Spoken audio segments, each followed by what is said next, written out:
धारणाश्रय जो है परमात्मा है, और कैसे वो ध्यान समाधि और उसके बाद ब्रह्मन साक्षात्कार लब्धोप शांति वो प्राप्त करता है। वहां पे हमने देखा षट चक्र योगा पद्धति, कैसे उसके द्वारा वो अपने प्राण जो है वो अलग अलग चक्रों से ऊपर की तरफ लेके जाता है। मूलाधार चक्र, स्वादिष्ठान चक्र, मणिपुर चक्र, आ, उसके बाद अनाहत चक्र, विशुद्धि चक्र, आज्ञा चक्र, और फिर आखिरी में उसका मुक्ति होता है सहस्रार चक्र।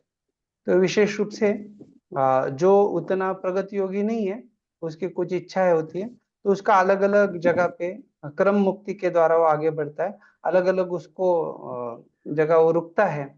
तो उसमें हमने देखा कैसे कोई वैश्वानर लोक, फिर शिशुमार लोक, वहां से फिर महर लोक, और फिर ब्रह्म लोक तक पहुंचता है। वहां पे जो है वो अपने अलग अलग जो रूप है उसमें वो एक हमने देखा कि कैसे पृथ्वी, जल, अग्नि वगैरह। तो फिर वो आखिरी में अ, अहंकार को भी पार करता है, और फिर महतत्व को पार करके प्रधान को भेद के वो फिर मुक्ति को प्राप्त करता है। इस प्रकार से हमने ये पूरा चर्चा किया था। ये हमारा जो चर्चा था, ये चर्चा चल रहा था आ, पूरा करीबन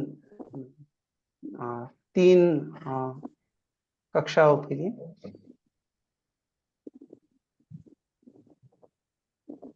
इसमें कुछ जिज्ञासा किया गया था अलग अलग भक्तों के द्वारा। तो उसमें से एक तो जिज्ञासा जो था, आ,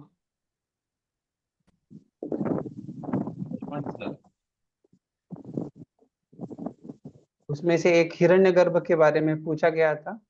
तो उसमें कुछ कुछ जगह पे जो है वो ब्रह्मा जी को हिरण्यगर्भ के रूप में देखा गया है, लेकिन हम जहाँ चर्चा कर रहे थे विराट रूप का, तो ऐसा भी कहा गया हिरण्यगर्भ जो है ये भगवान गर्भोदक्षाई के जो है गर्भोदक्षाई विष्णु के ये विस्तार है। और ऐसे अलग अलग एक्सप्लेनेशन है, लेकिन हमने जैसे पढ़ा प्रभुपाद जी के तात्पर्य में कि वो विराट रूप के बारे में बता रहे थे वहां पे। तो निश्चित रूप से यहाँ पे जो है ये हम पूरा जो चर्चा किए थे वहां पे भगवान का ये जो विराट रूप है वो कैसे अलग अलग जो लोक है 14 भुवनों का कौन सा शरीर का क्या अंग वगैरह दर्शाता है, उस पर हमने चर्चा किया था। और पिछली कक्षा में कल के इसमें कुछ भक्त लोग ये प्रश्न पूछे थे कि भगवान बताते आ ब्रह्म भुवना लोका, तो कैसे हम समझ सकते हैं कि ब्रह्मलोक या सत्यलोक में जो है वहां पे जन्म मृत्यु वगैरह नहीं है। तो उसमें दो टिकाओं के आधार पे हम आपको थोड़ा बतलाना चाहेंगे। तो एक मिनट।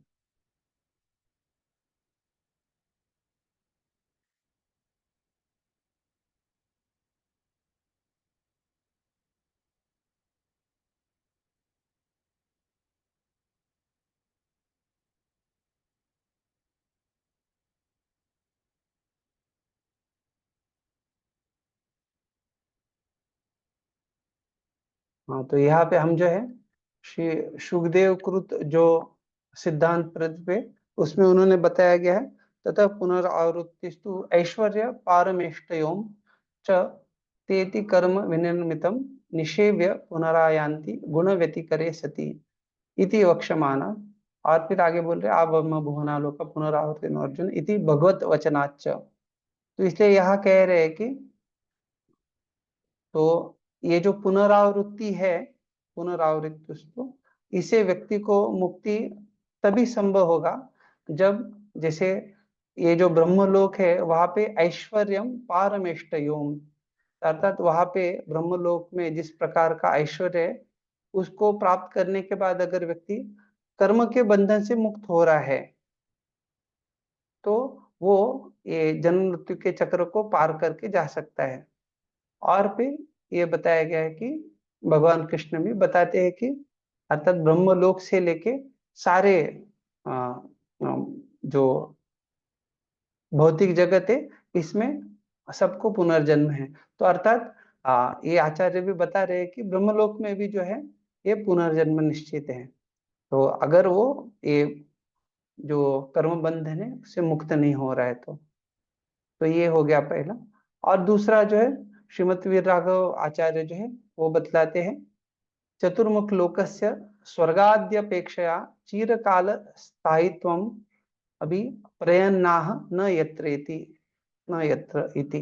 तो ये जो श्लोक है ये चतुर्मुख लोकस्य, चतुर्मुख का लोक अर्थात ब्रह्मा जी का जो लोक है उसकी किस प्रकार की अवस्था है, तो स्वर्गाद्य अपेक्षया, तो स्वर्ग की तुलना में इसका जो स्थिति है ये चिरकाल स्थायित्वम, तो ये लंबे समय के लिए दीर्घकालिक है। यत्रेत्यस्य तत्र दुरंत दुख प्रभवानुदर्शनादि इति उपरि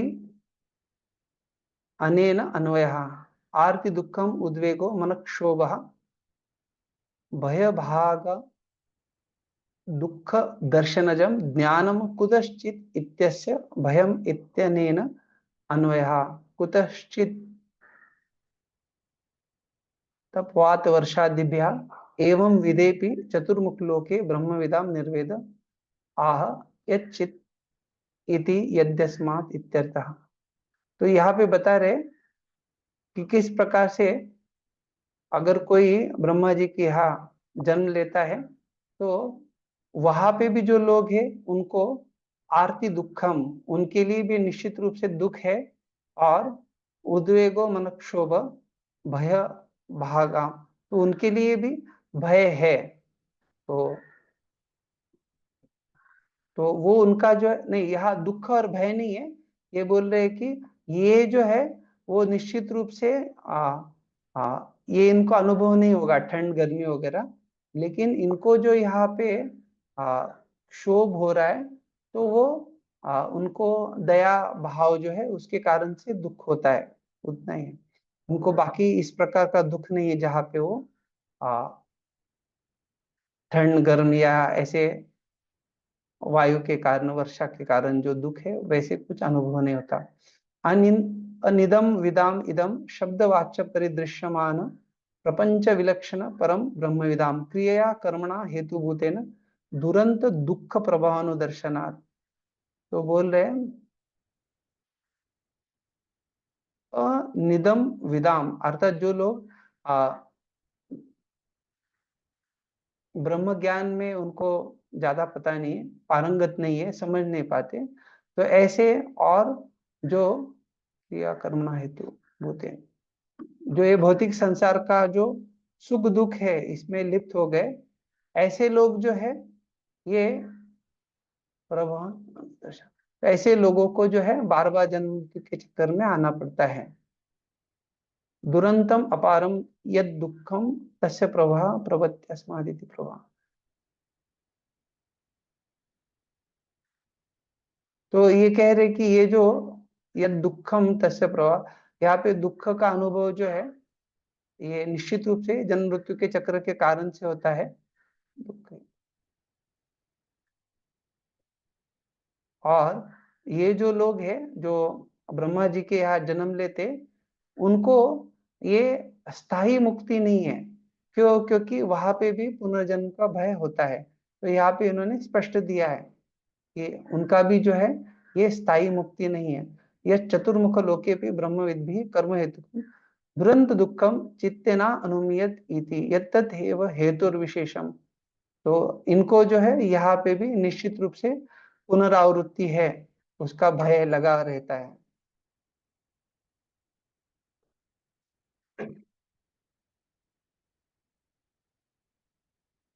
आगे बता रहे, हाँ अभी ये जो है ये हमारा जो चर्चा है, जो पूछ रहे थे उस श्लोक का जो भगवान बताते गीता में उसके बारे में यह आता है। हिरण्य गर्भ स्थानस्यापि दुख निवृत्ति हेतुत्वा भावा चतुर्मुख लोकम गतस्य श्वेताख्यस्य राज्ञः पुनः भुवम् आगत्य प्रतिदिनं स्वीय शव भक्षणम प्रसिद्धम। तो अभी इतना सुंदर उदाहरण दिया है, ये बड़ा सुंदर यह समझा रहे कि श्वेताख्यस्य राज्ञः, श्वेताख्य श्वेत नाम का जो राजा है, पुनर्भुवम आगत्य, वो जो है पुनः, वो जो है हर दिन अपना प्रतिदिनम स्वीय शव भक्षणम प्रसिद्धम, तो शव भक्षण करने के लिए वो आता था। बल्कि उसका जन्म कहाँ हुआ है? ब्रह्मलोक में हुआ है। आवृत्ते देशनाच ब्रह्मलोकस्थ योगिनाम न पुनरावृत्ति दुख भयदम। तो इसलिए ये कह रहे कि केवल ब्रह्मलोकस्थ अर्थात ब्रह्मलोक प्राप्ति होने से व्यक्ति को मुक्ति नहीं मिलेगी। योगिनाम न पुनरावृत्ति दुख भयम, तो ये जो पुनरावृत्ति का दुख और भय जो है, ये उसके लिए भगवान जैसे गीता में बोलते हैं आ ब्रह्म भुवनालोका पुनरावर्तिनो, तो ये वहां पे भी ब्रह्मलोक में भी व्यक्ति को जो है पुनरावर्तन होगा। इति मुमुक्षुनाम महीतल चतुर्मुख लोकयोः को विशेषः। तो तभी असली मुक्ति है जब व्यक्ति ये जन्म मृत्यु के चक्र से बाहर आ जाएगा, ये यहाँ पे स्पष्ट दिया है।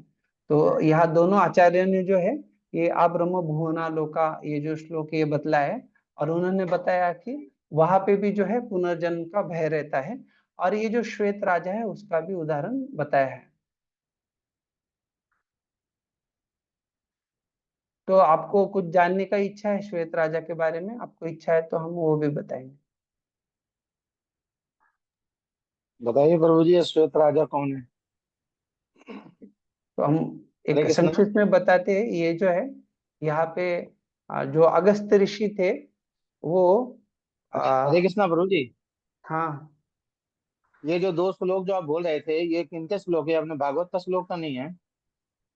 ये श्लोक जो है हमने कल जो चर्चा किया श्लोक, उसके आधार पे जो टीका टिप्पणी थी, जो कल समय नहीं था देखने के लिए, हाँ जी, हाँ तो जी। हाँ जी। कल आपको याद है क्या? आप में से किसी ने प्रश्न पूछा था आ ब्रह्म भुवना लोका, हाँ, भगवान पूछा था बोलते हैं। ब्राह्मण लोका पे, वो जगदीश प्रभु जी ने पूछा था। तो कुछ। हाँ, तो यहाँ पे जो श्लोक में आया था कि सत्यलोक जो है ब्रह्मलोक, वहां पे जन्म मृत्यु ये नहीं है, ऐसा पढ़ा था हमने हाँ हाँ। हाँ जी, हाँ जी, वहाँ अनुवाद तो में। आपने ये बताया था कि जब ब्रह्मा जी की मृत्यु होती है तो पूरा ब्राह्मण भी खत्म हो जाता है, तो इसीलिए जन्म मृत्यु हाँ, नहीं वो तो सही है, लेकिन अभी यहाँ पे है। आचार्यों ने टीका टिप्पणी में ये उदाहरण के साथ बताया है कि व्यक्ति का वहां पे भी जन्म हुआ है, तो भी उसको पुनरावर्तन जो है उसका भय रहता है। तो इसलिए वहां जन्म होने से वो मुक्ति प्राप्त कर लेगा ये निश्चित नहीं है। तो इस कारण से ब्रह्मलोक का स्थिति जो है, जो हमने पढ़ा कि वह ये नहीं वो नहीं है, लेकिन वहां ये जो श्वेत राजा का उदाहरण है वो भी वही दर्शाता है कि बल्कि वहां व्यक्ति ब्रह्मलोक जाने के बाद भी उसको अलग अलग दुखों से गुजरना पड़ता है। वहाँ भी दुख है प्रभु जी? हाँ, तो अभी आपको हम वो श्वेत राजा जो है उसके बारे में बताते हैं। ठीक है। तो एक बार जो है अगस्त ऋषि जो है ये जंगल में गए, और वो करीबन जो जंगल था वो बड़ा 100 योजन तक का दूरी का जंगल था, और वहां पे ज्यादा आ, जीवनमान नहीं था। तो जब वो ऐसे चल रहे थे तो थोड़े समय के बाद उन्होंने देखा कि वहां पे जो गंधर्व है और कुछ स्वर्गीय अप्सरा वगैरह जो है वो वहां पे आके गायन और नृत्य कर रहे थे। और फिर उन्होंने देखा उनमें से जो है एक बड़े सभ्य व्यक्ति वो आगे चल के आते हैं, और वो जो सरोवर जलाशय था उसके तट पे जंगल में वो बिना किसी हिचकाए हिचकिच के या बिना किसी आ, उसको कुछ ये नहीं हुआ समस्या, ऐसे उसने क्या किया, वहां पे एक शव पड़ा हुआ था, जैसे मैंने आपको वो टीका में बताया। और टीका में बोला है स्वीय शव भक्षणम प्रसिद्धम। तो ये जो शव है मृत व्यक्ति का, मृत व्यक्ति का शरीर उसको वो जो पड़ा था उसको खाने लग गया। और फिर वो उसने खाने के बाद जो है वो अगस्त मुनि की तरफ चल के आया और उन्होंने अगस्त मुनि को प्रणाम किया। तो अगस्त मुनि ने उनको पूछा कि आपने इस प्रकार से ये शव भक्षण क्यों किया, मृत देह को क्यों आपने खाया। तो जो सभ्य व्यक्ति है उन्होंने अगस्त ऋषि को बताया कि त्रेता युग में जो है एक राजा रहता था विदर्भ, और मैं उस राजा का पुत्र, मेरा नाम श्वेत है, और अच्छे से राज्य शासन करने पे मैं जो है ये सरोवर के तट पे आया था और मैंने तपस्या शुरू किया, और फिर मैंने मेरे शरीर को जो है त्याग दिया, अर्थात फिर वो उनको ब्रह्मलोक का प्राप्ति हुआ। लेकिन उन्होंने बल्कि ब्रह्मलोक प्राप्त करने पे भी उनका जो भूख है उसका शमन नहीं हुआ था। तो जैसे हमने देखा था कि 6 अलग अलग प्रकार के षड विकार, जिसमें हमने भूख, प्यास, शोक, मोह और जरा और मृत्यु, इसका हमने चर्चा किया था। तो उन्होंने कहा मेरा भूख जो है उसका शमन नहीं हुआ था, और फिर बल्कि उन्होंने ब्रह्मलोक प्राप्त किया। लेकिन फिर ब्रह्मा जी को जब उन्होंने पूछा तो कि इस प्रकार से मुझे भूख क्यों है, तो ब्रह्मा जी उन्होंने कहा कि जब आप राजा थे उस समय आपने किसी को कुछ दिया नहीं, और इस कारण से जो है आपको इस प्रकार का भूख है, और बल्कि आप उसको आपको यहाँ इतना स्वर्गीय स्थान प्राप्त हो गया है।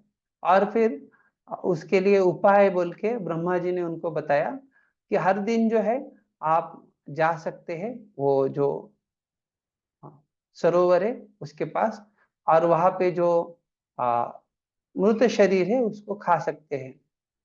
तो जब ऐसे 10,000 दिन बीत जाएंगे तो अगस्त ऋषि जो है वहां पे आएंगे, और फिर उनको जो है आप जब सोने का कंगन प्रदान करेंगे तो आपके सारे जो पाप है वो धुल जाएंगे। तो इस प्रकार से फिर ये जो श्वेत राजा है वो अगस्त मुनि को प्रणाम अर्पण करते हैं, उनको वो ब्रह्मा जी के द्वारा दिया हुआ जो सोने का कंगन है वो देते हैं, और फिर वहां से वो चले जाते हैं। ये उत्तर रामायण में इसका कथा आता है। तो विशेष रूप से ये हमें समझना चाहिए, जैसे ये वीरागाचार्य यहाँ पे एक टीका प्रस्तुत कर रहे हैं, तो निश्चित रूप से इस प्रकार से अलग अलग जगह भौतिक संसार में आ ब्रह्म भुवना लोका, सब जगह पे किसी ना किसी प्रकार से दुख है, दुखालयम अशाश्वतम।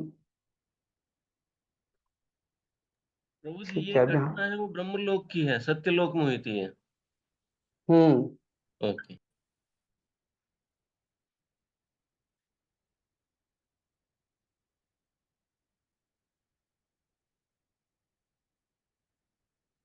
ये अभी वीराग आचार्य यहाँ बतला है, तो अभी मुझे ज्यादा मैं तो, आप समझ रहे हैं ना, अगर मेरा अनुभव है वगैरह तो बोलना अलग है, हम टीका टिप्पणी से थोड़ा कुछ बता सकते हैं। अभी हम तीसरे अध्याय को शुरुआत करें। शुद्ध भक्तिमय सेवा हृदय परिवर्तन। श्री शुकवाच एवमेतन्निगदितं पृष्टवान् यद्भवान् मम नृणां यन्म्रियमाणानां मनुष्येषु मनीषिणाम्। आदित्य सूत्र पढ़िए। हाँ,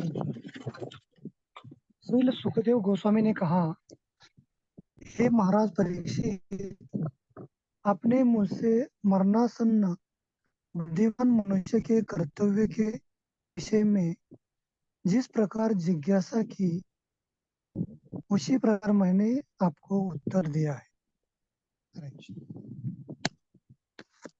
यहाँ पे जो है ये तीसरा अध्याय जो है कैसे अलग अलग कामनाओं के अनुसार व्यक्ति अलग अलग देवताओं की उपासना करता है, और उसमें भक्ति के प्रधानता का वर्णन आता है। तो ऐसे श्रीधर स्वामी बतलाते हैं। तृतीय विष्णु भक्तेषु वैशिष्ट्यम शृण्वतो मुनेः। तीसरे अध्याय में जो है भगवान विष्णु की भक्ति जो है उसकी क्या वैशिष्ट्य है, शृण्वतो, उसको यहाँ पे बताया गया है। भक्ति उद्रेकेन तत्कर्म श्रवणादर ईर्यते। तो इस प्रकार से भक्ति का उद्रेक या भक्ति, हाँ उद्रेक या उदय भी बोल सकते हैं, तत्कर्म श्रवणादर ईर्यते। इस प्रकार से भगवान के लीलाओं को सुनने के बाद जो है आदर ईर्यते, व्यक्ति को लीलाओं का तत्कर्म श्रवण आदर, ये सब वो सुनने को प्राप्त होता है और उससे जो है भक्ति का उद्रेक होता है। इदानीम अन्य देवता भजनस्यापि पुत्रादि भजनवत् एव तुच्छ फलत्वेन हेत्वं वक्तुं पूर्वोक्तम अनुवदति एवमिति मम इति माम। तो यहाँ पे जो है जैसे किस प्रकार से पुत्र आदि भजन होते हो तुच्छ फलत्वेन, ये जो अपने पुत्र वगैरह का जो कोई सेवा करता है उसका फल जो है वो तुच्छ है। और उसी प्रकार से कोई अगर अन्य देवताओं को भी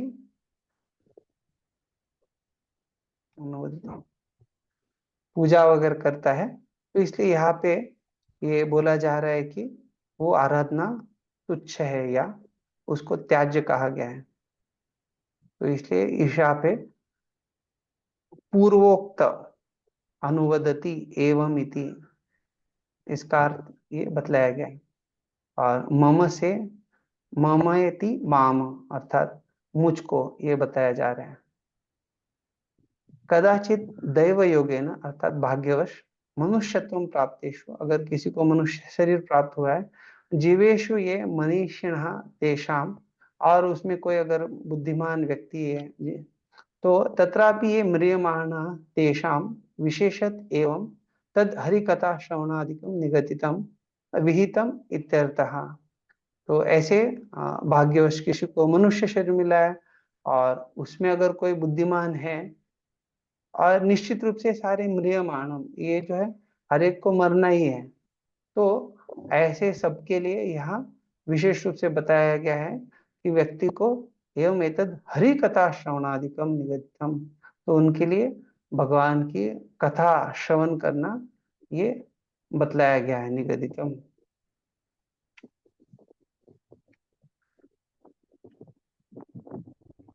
रूपा जी तात्पर्य में बता रहे सारे विश्व में मानव समाज में लाखों करोड़ों नर नारी हैं और वे प्रायः सभी अल्पज्ञ है, क्योंकि उन्हें आत्मा के विषय में बहुत अल्प ज्ञान है।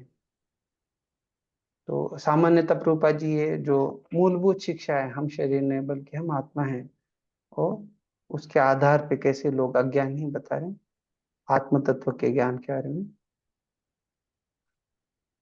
इसलिए हजारों हजारों मनुष्य में से कोई एक, तो गीता में जैसे श्लोक बताया गया, मनुष्य नाम सहस्रेषु कश्चित् सिद्धे यतताम अपि सिद्धानां माम वेत्ति कश्चिन् माम वेत्ति तत्वतः। किंतु ऐसे शास्त्रों के पढ़ने तथा सुनने के बावजूद भी जब तक वह स्वरूप सिद्ध गुरु के संपर्क में नहीं आता तब तक वह आत्मा की वास्तविक प्रकृति को नहीं समझ सकता। तो यहाँ पे प्रभुपाद जी जो है चैतन्य चरितामृत से उद्धृत कर रहे और बता रहे, माया मुग्ध जीवे नहीं स्वतः कृष्ण ज्ञान, जीवेर कृपया कैला कृष्ण वेद पुरा। तो किस प्रकार से भगवान कृष्ण ने अपनी अहेतु की कृपावश, जीवेर कृपा, व्यासदेव का अवतार लेकर ये मानव समाज के बुद्धिमान वर्ग पठन पाठन के लिए वैदिक साहित्य तैयार किया, क्योंकि यह वर्ग भगवान से अपने असली संबंध को प्रायः पूरी तरह भूला हुआ है।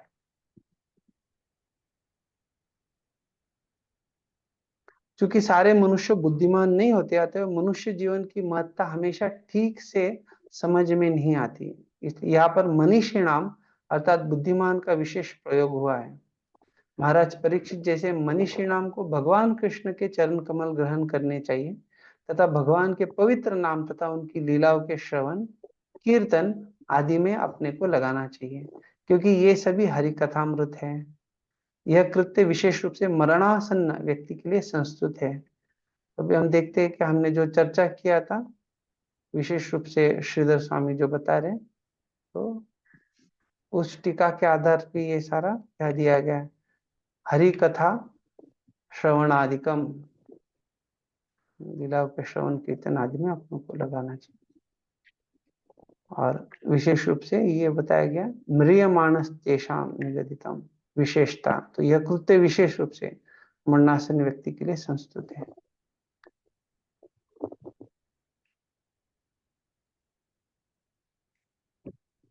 अभी ये करीबन 5-6 श्लोक है जो अलग अलग इच्छाओं के लिए किनके पास जाके व्यक्ति अपनी इच्छाओं को पूरा कर सकता है वो बताया गया है। ब्रह्मवर्चस कामस्तु यजेत ब्रह्मणः पतिम, इंद्रम इंद्रिय कामस्तु प्रजा कामः प्रजापतिं, देवीं मायां तु श्री कामस, तेजस कामो विभावसुम, वसु कामो वसुन रुद्रान, वीर्य कामोऽथ वीर्यवान, अन्नाद्य कामस्त्वदि अदितिम, स्वर्ग कामो दितेः सुतान, विश्वान देवान राज्य कामः, साध्यान संसाधको विशाम, आयुष कामोश्विनो देवो, पुष्टि काम इलाम यजेत, प्रतिष्ठा कामः पुरुषो, रोदसी लोकमातरो, रूपाभि कामो गंधर्वान्, श्री कामोऽप्सर उर्वशीम्, अधिपत्य काम सर्वेषां यजेत परमेष्टिनम्, यज्ञं यजेत यशस्कामः, कोशकामः प्रचेतसम्, विद्या कामस्तु गिरिशं, दाम्पत्यार्थ उमां सतीम्। जगदीश प्रभु पढ़िए।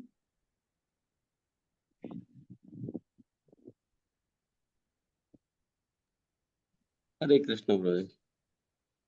जो व्यक्ति निर्विशेष ब्रह्म ज्योति तेज में लीन होने की कामना करता है, उसे वेदों के स्वामी ब्रह्मा या विद्वान पुरोहित बृहस्पति की पूजा करनी चाहिए। जो प्रबल काम शक्ति का इच्छुक हो, उसे स्वर्ग के राजा इंद्र की, और जो अच्छी संतान का इच्छुक हो, उसे प्रजापतियों की पूजा करनी चाहिए। जो अच्छे भाग्य का आकांक्षी हो, उसे भौतिक जगत की अधीक्षिका दुर्गा देवी की पूजा करनी चाहिए। जो अत्यंत शक्तिशाली बनना चाहे, उसे अग्नि की, और जो केवल धन की इच्छा करता है, उसे वसुओं की पूजा करनी चाहिए। यदि कोई महान बनना चाहता है, तो उसे शिव के रुद्रावतारों की पूजा करनी। जो प्रचुर अन्न की राशि चाहता हो, उसे आदित्य की पूजा करनी। जो स्वर्ग लोक की कामना करे। आपका आवाज कम हो गया है प्रभु जी। हरे कृष्ण। बाकी भक्त सुन पा रहे कि मुझे पता नहीं। हरे कृष्ण। अभी आ रहा प्रभु जी? पहले अच्छा आ रहा था, शुरुआत में धीरे धीरे कम हो गया। आवाज स्लो आ रहा है, बिल्कुल स्लो। हरे कृष्णा। अभी ठीक आ रहा है प्रभु जी? हाँ हाँ ठीक है। हाँ हाँ आ रहा है। yes, ma'am. जो स्वर्ग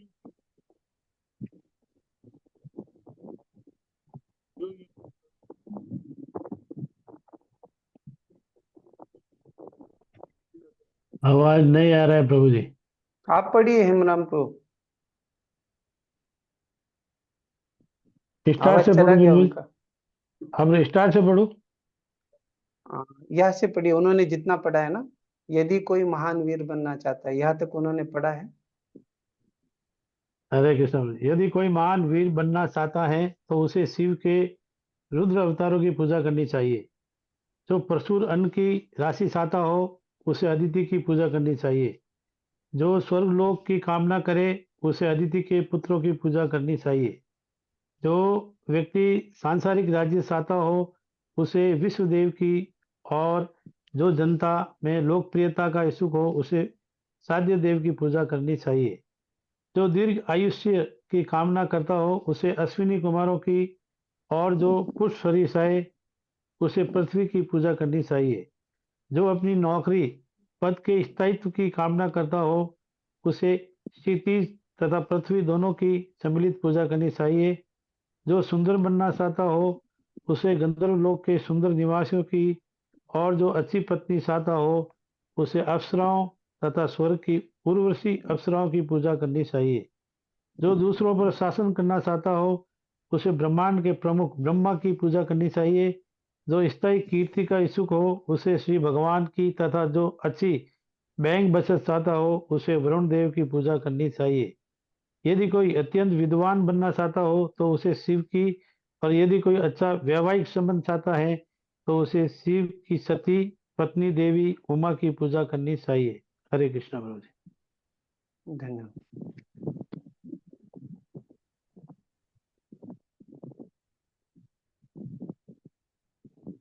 ब्रह्मणस्पतिम वेदस्य पतिम ब्रह्मांडम। तो यहाँ पे ब्रह्मणस्पतिम जो है ये ब्रह्मा जी के लिए संबोधित कर रहे। इंद्रिय पाठ काम तु इंद्रम। तो इंद्रियों की पटुता या इंद्रिय भोग के लिए जो है, अगर व्यक्ति को उसकी इंद्रिय भोग की तृप्ति करनी है तो उसको चाहिए कि वो इंद्र की पूजा करें। प्रजा काम प्रजापति दक्षादीन। तो प्रजापति अर्थात दक्ष आदि उनकी पूजा करनी, जिनको संतान चाहिए। प्रजा काम, प्रजा अर्थात संतान। मायाम, यहाँ पे दुर्गा देवी को माया शब्द से संबोधित करें। विवाह वसुम अग्निम, और यहाँ पे विवाह वसु अग्नि को कह रहे। वसु काम धनार्थी। तो वसु मतलब धन, तो वसु कामा अर्थात जिनको धन चाहिए, तो इसलिए वसु कामा अर्थात धनार्थी, धन चाहने वाले लोग। वीर्यम प्रभवस्तत् कामः वीर्यवान स रुद्रान यजेत। तो अगर किसी की इच्छा है कि उसको पराक्रम चाहिए, वीर्य चाहिए, तो ऐसे व्यक्ति को तत्कामः, उसकी पूर्ति के लिए वीर्यवान सन रुद्रान यजेत, तो उसको रुद्र की पूजा करनी चाहिए। अन्नाद्यम भोज्यम भक्षम च अदितेः सूतान द्वादश आदित्यान। तो यह अदितेः सूतान अर्थात आदित्य के जो 12 पुत्र है, द्वादश आदित्यान, उनको संबोधित कर रहे। तो भोज्यम भक्षम अर्थात जो भोज्य तथा भक्ष्य पदार्थ है उसको यहाँ पे अन्नाद्यम कहा गया है। तो जिनको ये चाहिए अन्नाद्यम, उनको इस प्रकार से द्वादश आदित्यों का पूजा करना चाहिए। विषाम देशस्थ प्रजानाम स्वाधीनताम इच्छन साध्यान यजेत। तो अगर कोई ऐसे है जिनको जो है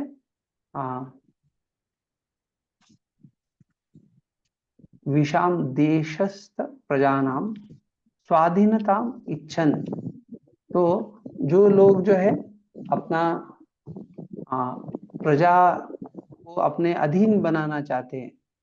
अधीनताम इच्छन, स्व अधीनताम मतलब उनके अधिकार क्षेत्र में, उनके अधीनस्थ में वो देश की सारी प्रजा होनी चाहिए, अर्थात उनको अच्छा नियंत्रक बनना है। तो ऐसे लोगों के लिए बताया गया है कि वो जो है यहाँ पे साध्यान यजेत, जो साध्य देवता है उनकी पूजा करें।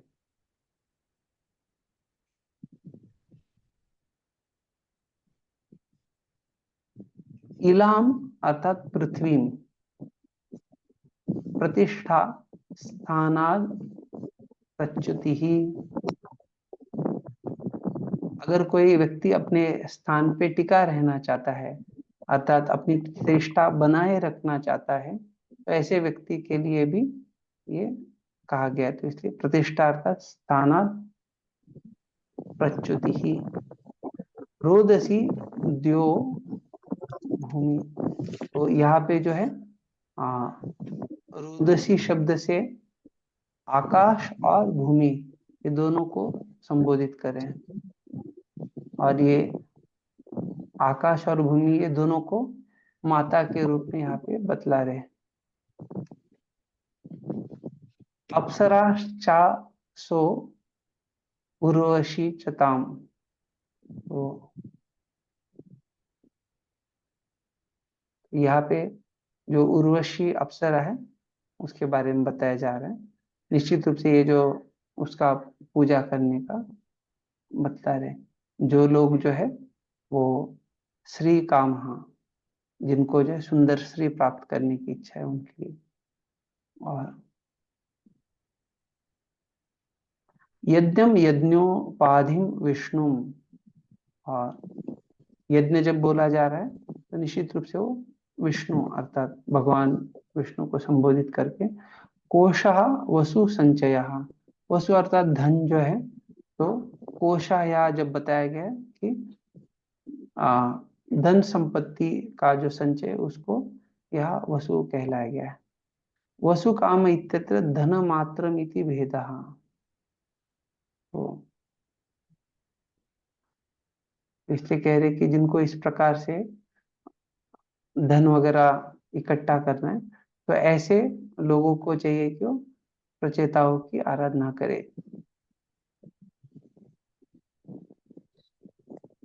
दाम्पत्यम अन्योन्य प्रीति ही तद एवार्थ यस्य सह।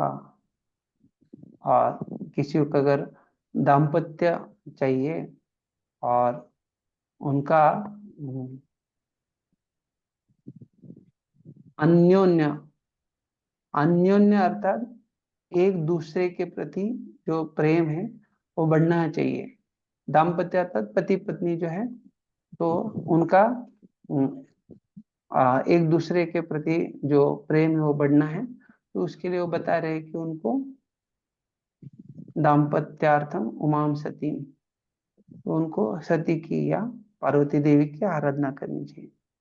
इस प्रकार से ये 6 श्लोक जो है किस प्रकार से कौन व्यक्ति को किस किस कामना के लिए किस व्यक्ति के पास जाना चाहिए वो यह बतला रहे हैं।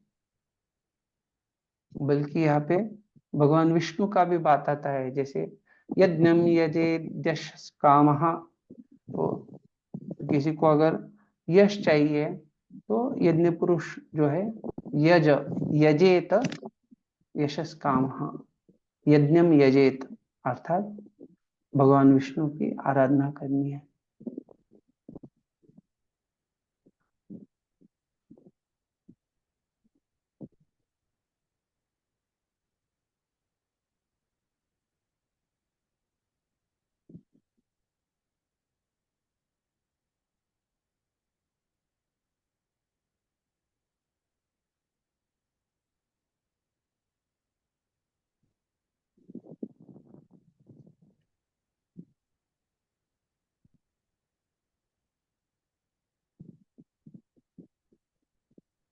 श्री लक्ष्मी शोभा च तेजो बले प्रभावे च ज्योतिषार्थ शीरे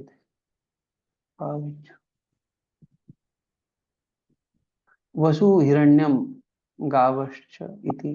तो यहाँ पे वसु जो बोला गया है, हाँ, वंशीधर कृत भावा दीपिका में कहते हैं कि वो सोना या गाव अर्थात पहले गोधन बोला जाता था, अर्थात गाय जो होती है, तो उसके लिए वो इन वांछित जो देवता है उसकी आराधना कर सकते हैं।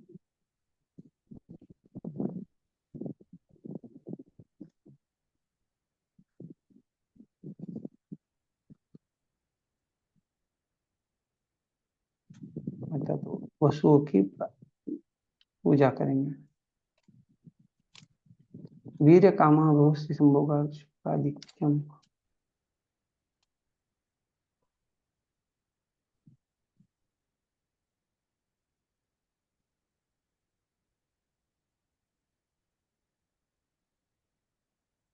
तो यहाँ पे हमने जैसे पढ़ा, प्रभुपाद जी यहाँ बतला रहे हैं, यदि कोई महान वीर बनना चाहता है तो उसे शिव जी के रुद्रावतारों की पूजा करनी चाहिए। वही कुछ अन्य जगह पे वो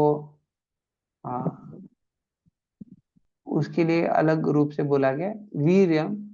तो वीर्य काम बहुश्री संभोगार्थम शुक्राधिक्य काम। तो किसी का वीर्य कामा या अलग से भी अर्थ दिया गया है कि वो जो है बहुत ज्यादा भोग करना चाह रहा है, वीर्य काम। वैसे वीर्यम पराक्रम महात्मयो वीर।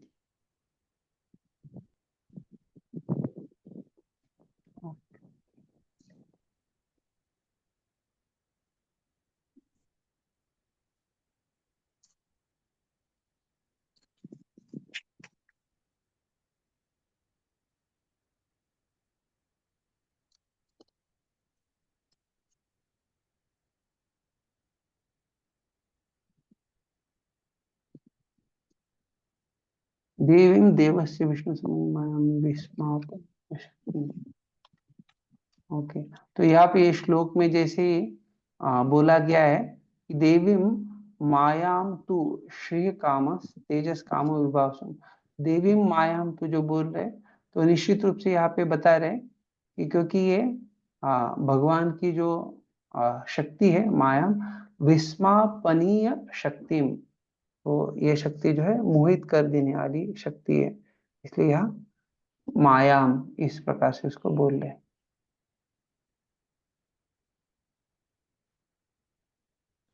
मायाम देवीं लक्ष्मी विवाह अग्निम।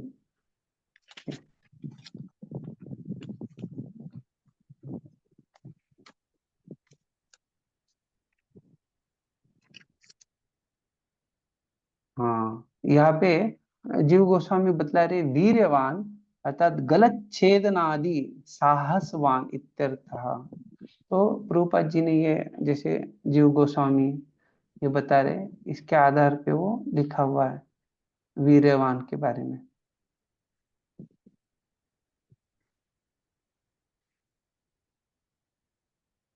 विश्वनाथ चक्र ठाकुर भी बोलते हैं वीर्यवान बलवान पुरुषा वीर्य काम। ओके, यहाँ पे भी बहुश्री संभोगार्थम शुक्राधिक्य कामश्चेद रुद्रानिजे।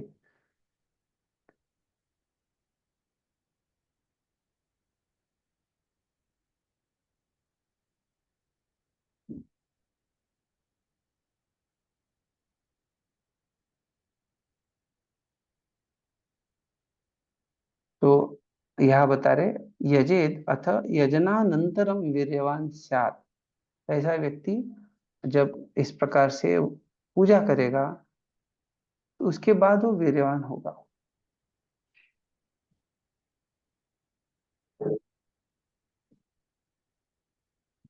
ठीक है, हम आगे बढ़ते हैं।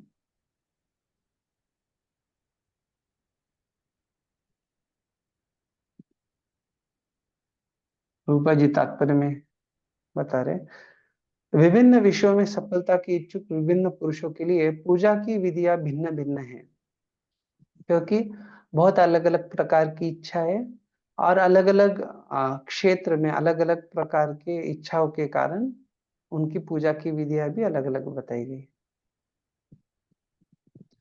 इस भौतिक जगत की सीमा में रहने वाला बद्धजीव प्रत्येक प्रकार की योग्य वस्तु में दक्ष नहीं हो सकता, किंतु जैसा कि ऊपर बताया गया वह विशेष देवता की पूजा करके उस विशेष पदार्थ के ऊपर प्रभुत्व प्रभाव डाल सकता है।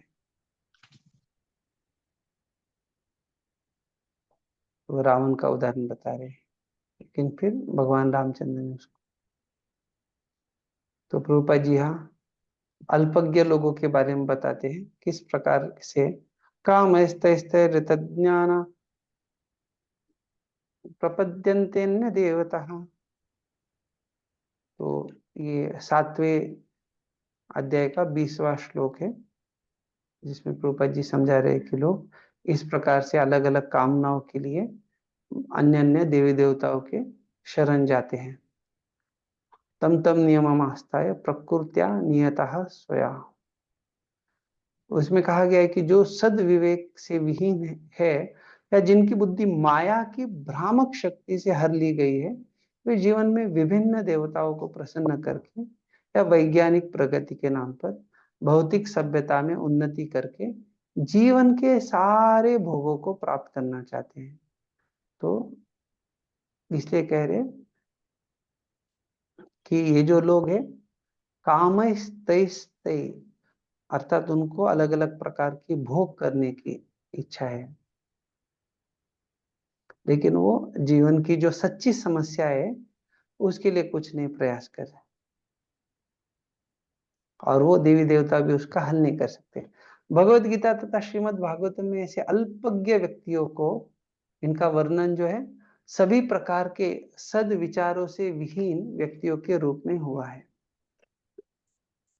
हरे कृष्ण।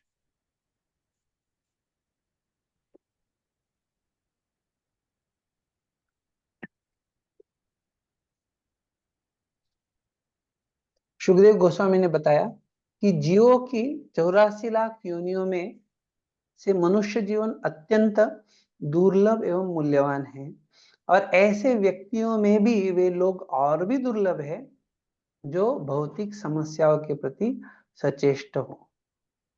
इनमें से भी ऐसे लोग अत्यंत दुर्लभ है जो श्रीमद् भागवतम के महत्व से अवगत हो, जिसमें भगवान तथा उनके शुद्ध भक्तों की कथाएं मिलती है। तो मृत्यु तो सबके लिए म्रियमाणा नाम, लेकिन सुखदेव गोस्वामी ने महाराज परीक्षित को मनीषी कहकर संबोधित किया।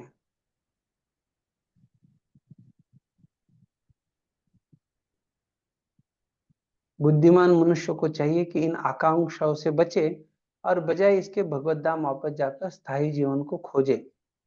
तो बाकी जो सारी भोग की आकांक्षा है उनको छोड़ देना चाहिए और व्यक्ति को जो है भगवत धाम वापस जाकर जो शाश्वत जीवन है उसके लिए प्रयास करे। धर्मार्थ उत्तम श्लोकम तंतु तन्वन पितृन्यजेत रक्षा काम पुण्य जनान ओजस कामो मरुद्गणान। अरुणा माता जी पढ़िए।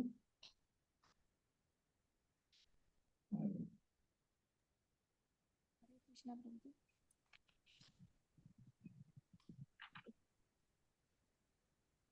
ज्ञान के आध्यात्मिक विकास के लिए मनुष्य को भगवान श्री विष्णु या उनके भगत की पूजा करनी चाहिए, और वंश की रक्षा के लिए तथा कुल की उन्नति के लिए उसे मरुदगण तथा अन्य विभिन्न देवताओं की पूजा करनी चाहिए। धन्यवाद।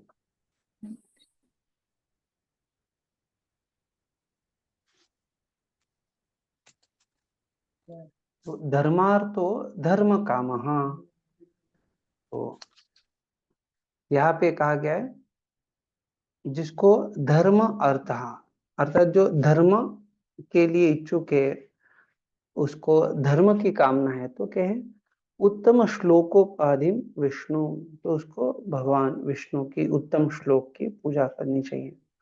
तंतुम तन्वन संतान रुद्धिम अन्विच्छन, तो अगर किसी को संतान वृद्धि करनी है उसकी इच्छा है तो उसको बताया गया है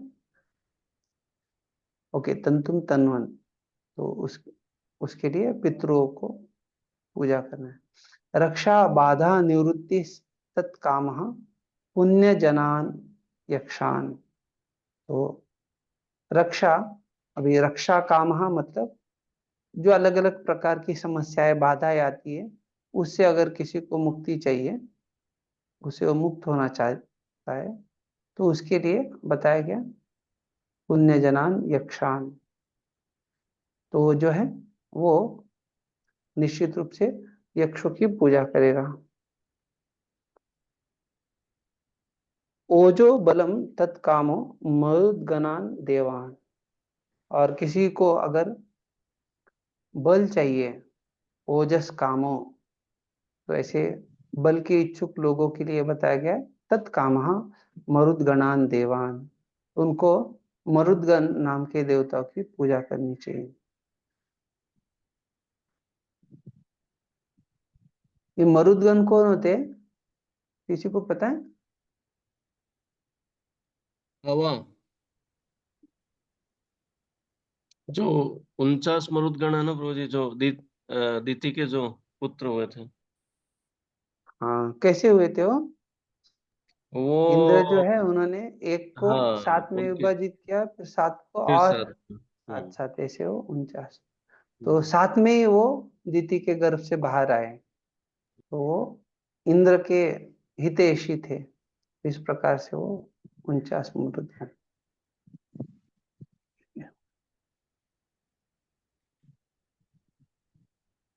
रूपा जी समझा रहे, धर्म पथ आध्यात्मिक विकास के पथ पर उन्नति करने अंततोगत्वा भगवान विष्णु के साथ उनके निर्विशेष तेज, उनके अंतर्यामी परमात्मा स्वरूप तथा अंततोगत्वा ज्ञान में आध्यात्मिक विकास के द्वारा उनके साकार स्वरूप अर्थात भगवान के साथ नित्य संबंधों को पुनर्जागृत करने की ओर ले जाता है। जो व्यक्ति अच्छा वंश स्थापित करना चाहता है और क्षणिक शारीरिक संबंधों की उन्नति से सुखी रहना चाहता है, उसे पितरों तथा अन्य पवित्र लोकों के देवताओं की शरण में जाना चाहिए। ऐसे विभिन्न देवताओं की भिन्न भिन्न श्रेणियों के पूजक अंततोगता उन देवताओं के लोकों में पहुंच ही सकेंगे। यान्ति देवव्रता देवान, किंतु जो ब्रह्म ज्योति में स्थित वैकुंठ लोकों तक पहुंच जाता है उसे सर्वोच्च सिद्धि प्राप्त होती है। तो कृपा जी समझा रहे, यान्ति मध्याजिनोपि माम।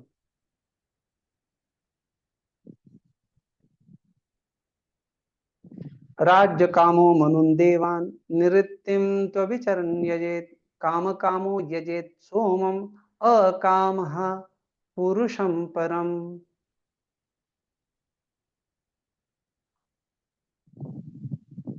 सुकुलिनी माता जी पढ़िए। जो व्यक्ति राज्य सत्ता पाने का इच्छुक हो उसे मनुओं की पूजा करनी चाहिए।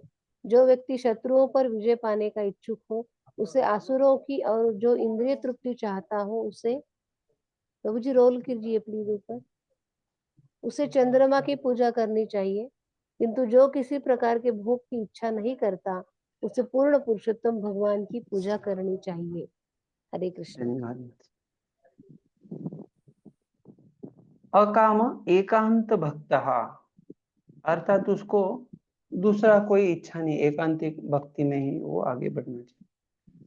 उक्तानु उक्त सर्व काम व पुरुषम पूर्णम निरूपादिम, नहीं ये तो आगे का है, इसका नहीं, एक मिनट, हाँ ये 90 श्लोक का है। राज्यम राजत्वम तत्काम मनुन देवान मन्वंतर पालान।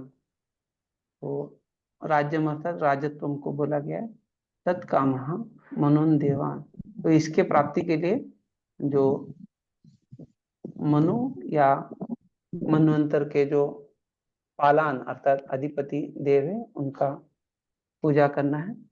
राज्ञः कर्म राज्यम तत्काम विश्वान देवान इति विशेषः। और इस प्रकार से राज्य के लिए विश्व देव की पूजा करनी चाहिए। अभिचरत शत्रु मरणम इच्छन निवृत्तिम राक्षसम, तो यहाँ पे जो है शत्रुओं को मारने को अभिचर कहा गया है और निवृत्ति देवताओं को पूजा करने के लिए कहा गया है।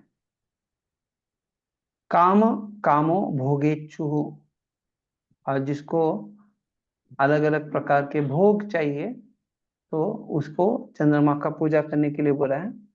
अकामो वैराग्य काम, जब ये कहा गया है कि अकाम अर्थात उसको ना भोग करने का इच्छा है ना मोक्ष का इच्छा है, तो इसको यहाँ श्रीधर स्वामी बोले अकाम अर्थात वैराग्य काम, जो वैराग्य संपन्न होना चाहता है।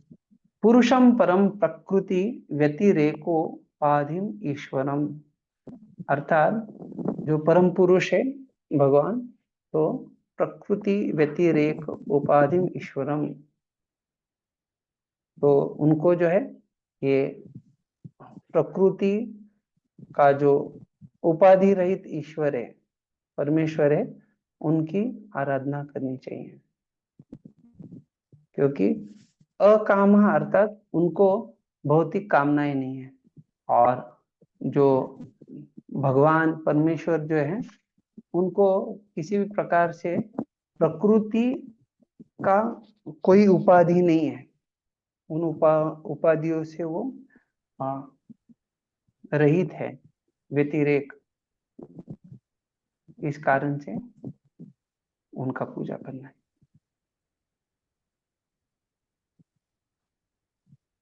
मुक्तात्माओं के लिए ऊपर गिनाए गए सारे भोग पूरी तरह से अर्थहीन है। जो लोग बहिरंगा शक्ति के गुणों द्वारा बद्ध है वे विभिन्न प्रकार के भौतिक भोगों द्वारा मोहित होते रहते हैं। जैसे कहा गया है कि न ते विदुस्वार्थ गतिम ही विष्णु दुराशया ये बहिरतमानिनः अंधायतांधे उपनीयमाना ते पीशु तंत्र उरुदाम निबद्धः। तो इसलिए कह रहे कि जो बहिरतमानिना, तो ये बहिरंगा शक्ति के गुणों द्वारा बद्ध हो, इस प्रकार से अलग अलग प्रकार से भोगों के द्वारा मोहित होते हैं। दूसरे शब्दों में योगी की भौतिक भोग को पूरा करने की कोई इच्छा नहीं होती, जबकि भौतिकतावादी समस्त प्रकार की इच्छाओं से युक्त रहता है। इसलिए भगवान कहते हैं भौतिकतावादी भौतिक भोग चाहते हैं और उनके लिए विभिन्न देवताओं से कृपा याचना करते हैं, जैसे हमने ऊपर देखा, और उनमें विवेक नहीं रहता, मूर्ख है। अतः मनुष्य को कभी किसी तरह के भौतिक भोग की इच्छा नहीं करनी चाहिए, उसे तो पूर्ण पुरुषोत्तम भगवान की पूजा करने के लिए सजग रहना चाहिए। ऐसे विमूढ़ व्यक्तियों के नेता उनसे बढ़कर विमूढ़ होते हैं। अंधा यथांधे, तो ये जो बोला गया है कि उनके जो विमूढ़ लोग हैं उनके नेता वो भी उनसे भी बढ़कर विमूढ़ होते हैं, क्योंकि वो खुलकर प्रचार करते हैं मनुष्य किसी भी देवता की पूजा करके एक सा फल प्राप्त करता है। ये गीता भागवत के विपरीत है और मूर्खतापूर्ण है। ये उसी तरह है। तो अभी ये प्रभुपाद जी बड़ा सुंदर टिकट का उदाहरण देके बोलते हैं कि यात्री टिकट के बल पर किसी भी गंतव्य तक पहुंचने का अधिकार जताना, अर्थात उसका टिकट है बंबई से दिल्ली, नहीं, यदि कोई बड़ौदा का टिकट खरीदे और वह उससे बंबई या दिल्ली नहीं जा सकता, तो अर्थात बड़ौदा के टिकट से वो बंबई दिल्ली कैसे पहुंचेगा, ये बता। यह स्पष्ट बताया गया है कि विभिन्न इच्छाओं से युक्त व्यक्तियों को भिन्न भिन्न प्रकार से पूजा करनी चाहिए, लेकिन जिसे कोई भोग वासना नहीं उसे भगवान पूर्ण पुरुषोत्तम भगवान श्री कृष्ण की पूजा करनी चाहिए। यह पूजा प्रक्रिया भक्तिमय सेवा कहलाती है। शुद्ध भक्ति का अर्थ होता है कि किसी भी प्रकार की भौतिक इच्छा के बिना, जिसमें सकाम कर्म तथा ज्ञान की इच्छा भी सम्मिलित है, भगवान की सेवा करना, अर्थात वो शुद्ध भक्ति जब कहा जाता है तो उसमें ज्ञान कर्मादि अनारतम, तो ये ज्ञान कर्म ये नहीं आएंगे। तो भौतिक इच्छा में ये सकाम कर्म होता है, ज्ञान, ये सारी इच्छा होती है। भौतिक इच्छाओं की पूर्ति के लिए मनुष्य चाहे तो परमेश्वर की पूजा कर सकता है, किंतु ऐसी पूजा से प्राप्त होने वाला फल भिन्न होता है, जिसकी व्याख्या अगले श्लोक में की जाएगी। सामान्यतः भगवान किसी की इंद्रिय भोग की कामनाओं को पूरा नहीं करते, किंतु वे अपने पूजकों को ऐसा वरदान देते हैं जिससे अंत में वे भौतिक भोग की इच्छा न करने के बिंदु पर पहुंच जाते हैं। तो आप में से कोई बताना चाहेगा भगवान कैसे करते हैं? भगवान हरे कृष्णा प्रणाम। जो देवी देवताओं पूजा करता है भगवान उसमें श्रद्धा श्रद्धा भगवान ही देता है, श्रद्धा अरे वो देवी देवताओं का नहीं बता रहे प्रभु जी, आप प्रश्न समझ लीजिए क्या बता रहे हैं यहाँ, अपने पूजकों का बता रहे जी। मुझे ददामि बुद्धि योगम तम येन माम उपयान्ति ते। हाँ, अच्छा बता रहे प्रभु जी। ये कैसे होता है कि अंत में भौतिक भोग की इच्छा न करने के बिंदु पर पहुंच जाते हैं?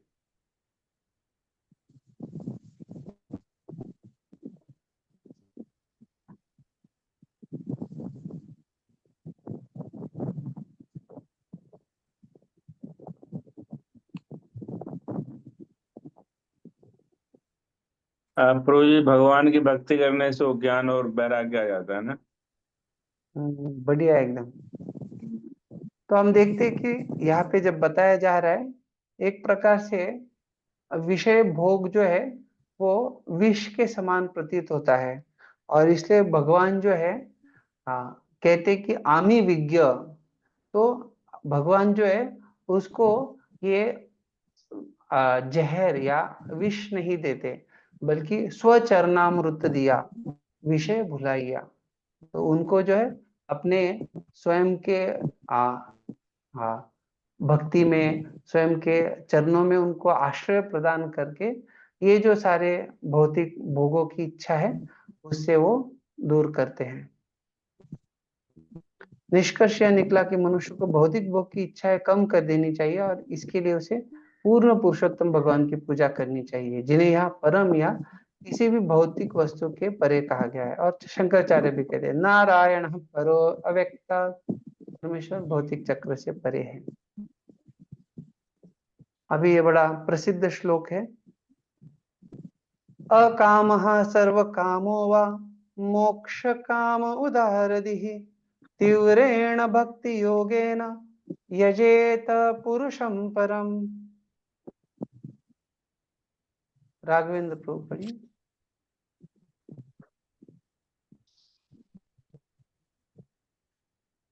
यस प्रभु, पढ़ो।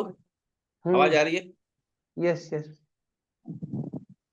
जिस व्यक्ति की बुद्धि उदार है वह चाहे सकाम हो या निष्काम अथवा मुक्ति का इच्छुक हो, उसे चाहिए कि सभी प्रकार से परम पूर्ण भगवान की पूजा करे।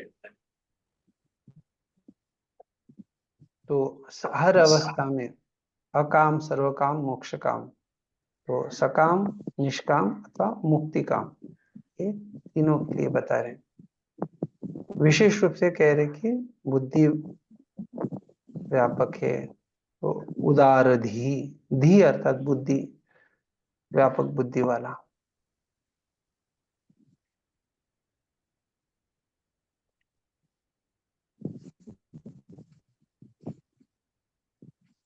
इस श्लोक के लिए श्रीधर स्वामी बस बतलाते, अकाम अर्थात जो एकांत भक्त है, उक्तानुक्त सर्व काम व पुरुषम पूर्णम निरुपाधिम। तो यहाँ पे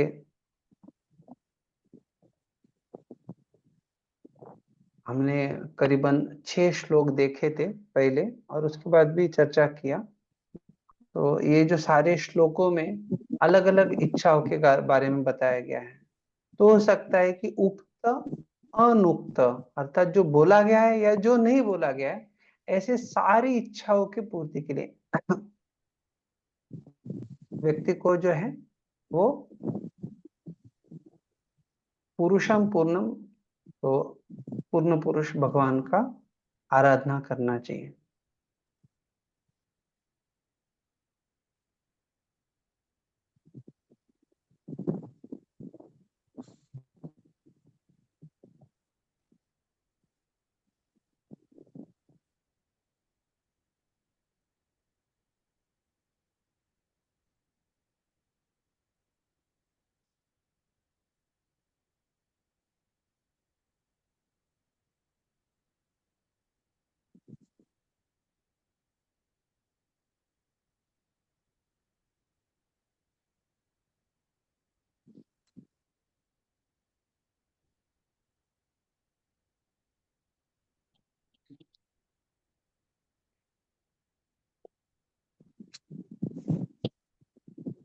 यहाँ पे वीररागा आचार्य बतला रहे, उदारधी इति मोक्ष काम विशेषणम तीव्रेण अविच्छिन्नेन भक्ति योगेन। तो अविच्छिन्न विच्छिन्नेन अर्थात बिना किसी रुकावट के, और तीव्रेण मतलब वो हमें जो भक्ति करना है वो कैसा होना चाहिए, बिना किसी रुकावट का। इसलिए वो बोल रहे कि तीव्रेण।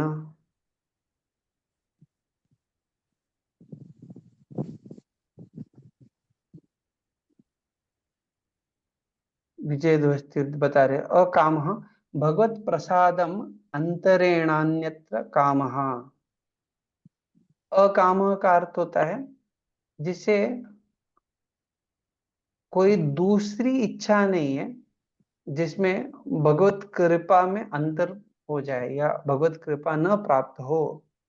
सारी जो कुछ भी अकाम अर्थात ये सारी इच्छाएं ऐसी जिससे हमें भगवत कृपा प्राप्त। सर्व काम उक्त सर्व काम अन्य देवता यजनम इच्छन। तो सर्व काम अर्थात जो बताए गए हैं वो सारे इच्छाओं की पूर्ति के लिए व्यक्ति बाकी अन्य देवताओं का पूजा करता है।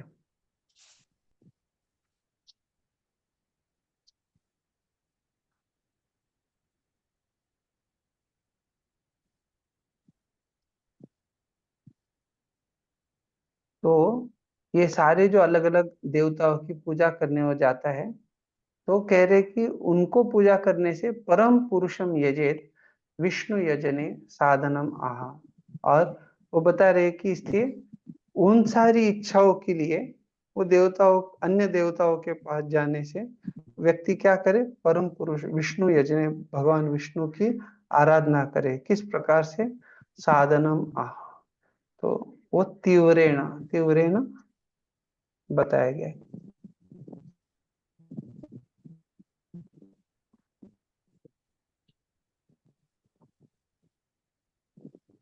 तो जीव गोस्वामी भी अकाम अर्थात एकांत भक्त बता रहे।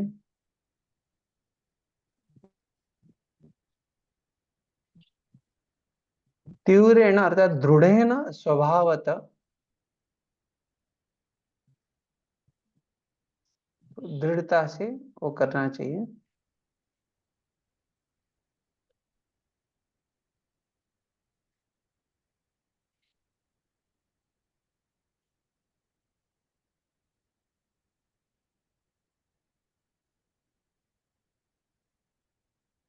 तो यहाँ पे वो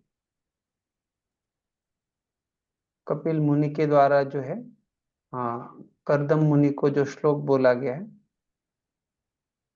वो भी बता रहे हैं। न वे जातुम ऋषेव स्यात् प्रजाध्यक्षमदर्शनम इति अथवा यत्तत् कामस् तीव्रेण एव यजेत ततश्च शुद्ध भक्ति संपादनायैवान्ति पर्यवसिष्यत्य सावित्याभिप्रायेण सविशेषणम उपदिष्टम तदनेन एकांत भक्ते।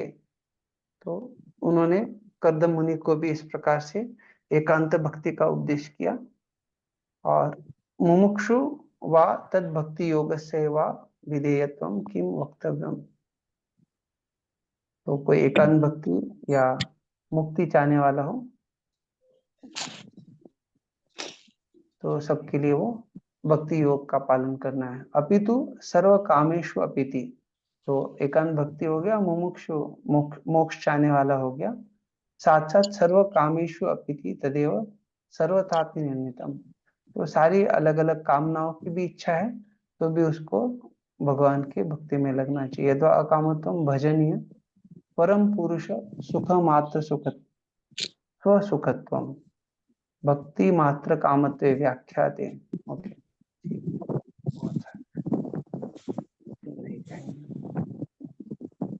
प्रभुपाद जी तात्पर्य में समझा रहे, भगवत गीता में भगवान श्री कृष्ण को पुरुषोत्तम अर्थात परम पुरुष कहा गया है।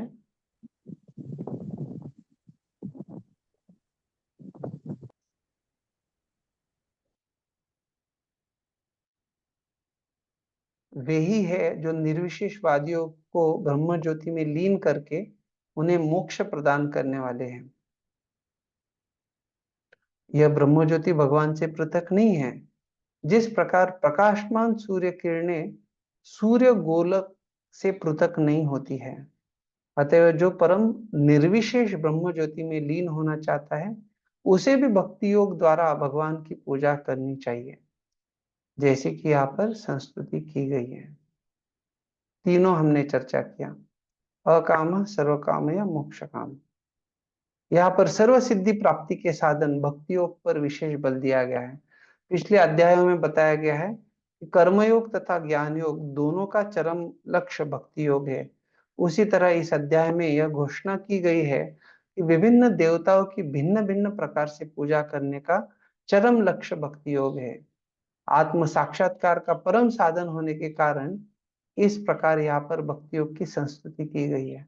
चाहे कोई भौतिक भोग की या भवबंधन से मुक्ति की आकांक्षा रखता हो, प्रत्येक व्यक्ति को गंभीरता पूर्वक भक्ति योग अपनाना चाहिए। अकाम, कोई इच्छा नहीं, भौतिक इच्छा नहीं। पुरुषम पूर्णम अर्थात परम पूर्ण का अंश होने के कारण परमेश्वर की सेवा करना जीव का स्वाभाविक कार्य है। जिस तरह की शरीर के अंग पूर्ण शरीर की सेवा करने के निमित्त होते हैं। तो प्रभुपाद जी बता रहे पुरुषम पूर्णम, इसके आधार पे ये समझना चाहिए कि भगवान परमेश्वर है लेकिन हम उनके अंश है, तो हमारा कार्य उनका सेवा करना। अतएव अकाम का अर्थ पत्थर की तरह निष्क्रिय जड़ होना नहीं है।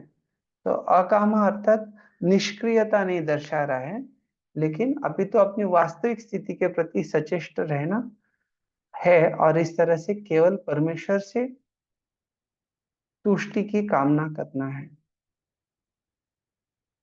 अभी ये परमेश्वर के होना चाहिए। श्री जीव गोस्वामी ने अपने ग्रंथ संदर्भ में इस अकाम भाव का भजनीय परम पुरुष सुख मात्र स्वसुखत्वम कहकर व्याख्या किया है।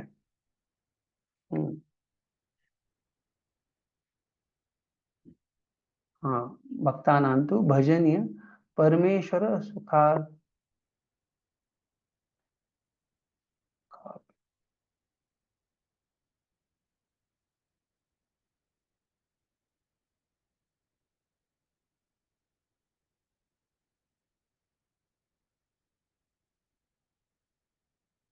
अकामः भजनीय परम पुरुष सुख मात्र स्वसुख इति संदर्भः। तो उनके वो संदर्भ में उन्होंने बोला है कि प्रभुपाद जी बता रहे हैं। इसका अर्थ है कि परमेश्वर की प्रसन्नता का अनुभव करके मनुष्य प्रसन्न होता है। सुख मात्र, उनके सुख में वह स्व सुख उसको प्राप्त होता है। जीव की यह अंतस चेतना भौतिक जगत में जीव की बद्ध अवस्था में भी कभी कभी प्रकट होती है, और यही अंतस चेतना अल्पज्ञ व्यक्तियों के अविकसित मनो द्वारा, तो एक तो किसी को भगवान के लिए हुआ, और जो अविकसित मन वाले उनको परोपकार, समाजवाद, साम्यवाद इत्यादि में अभिव्यक्त होती है। संसारिक क्षेत्र में समाज, समुदाय, परिवार, देश या मानवता के रूप में अन्यों की भलाई करने का दिखावा उसी मूल भावना की आंशिक अभिव्यक्ति है। अर्थात वो जो व्यक्ति का सेवा का भाव है, एक तो भगवान के प्रति लगेगा, नहीं तो बाकी अलग अलग वादों के रूप में समाजवाद, परिवार, देशवाद या जो भी राष्ट्रवाद, मानवतावाद उसके रूप में है, जिसमें शुद्ध जीव परमेश्वर की प्रसन्नता को अपनी प्रसन्नता समझता है। ऐसी उत्कृष्ट भावनाएं व्रज भूमि की गोपियों के द्वारा भगवान की प्रसन्नता के लिए प्रकट की गई थी। गोपियों ने किसी प्रतिफल के बिना भगवान से प्रेम किया, और यह अकाम भावना की पूर्ण अभिव्यंजना है। काम मनोभाव अर्थात अपनी तुष्टि के भाव की पूर्ण अभिव्यंजना भौतिक जगत में होती है, जबकि अकाम भाव पूर्ण रूप से आध्यात्मिक जगत में प्रकट होता है। तो देखा जाता है, जो एक बार ऐसा प्रसंग होता है कि भगवान को जब सिर दर्द हो गया, तो निश्चित रूप से क्या होता है, भगवान बताते हैं कि मेरे भक्तों की चरण धूली जो है, इससे ये सिर दर्द ठीक हो सकता है। तो नारद मुनि को भेजते हैं अलग अलग भक्तों के पास, और नारद मुनि जो अलग अलग भक्तों के पास जाते हैं, तो वो कहते हैं कि किस प्रकार से ये संभव है, हम हमारा भगवान का चरण धूली हम हमारे सर पे ले सकते हैं, लेकिन हमारा चरण धूली कैसे उनको देंगे, उससे तो हम नरक में जाएंगे।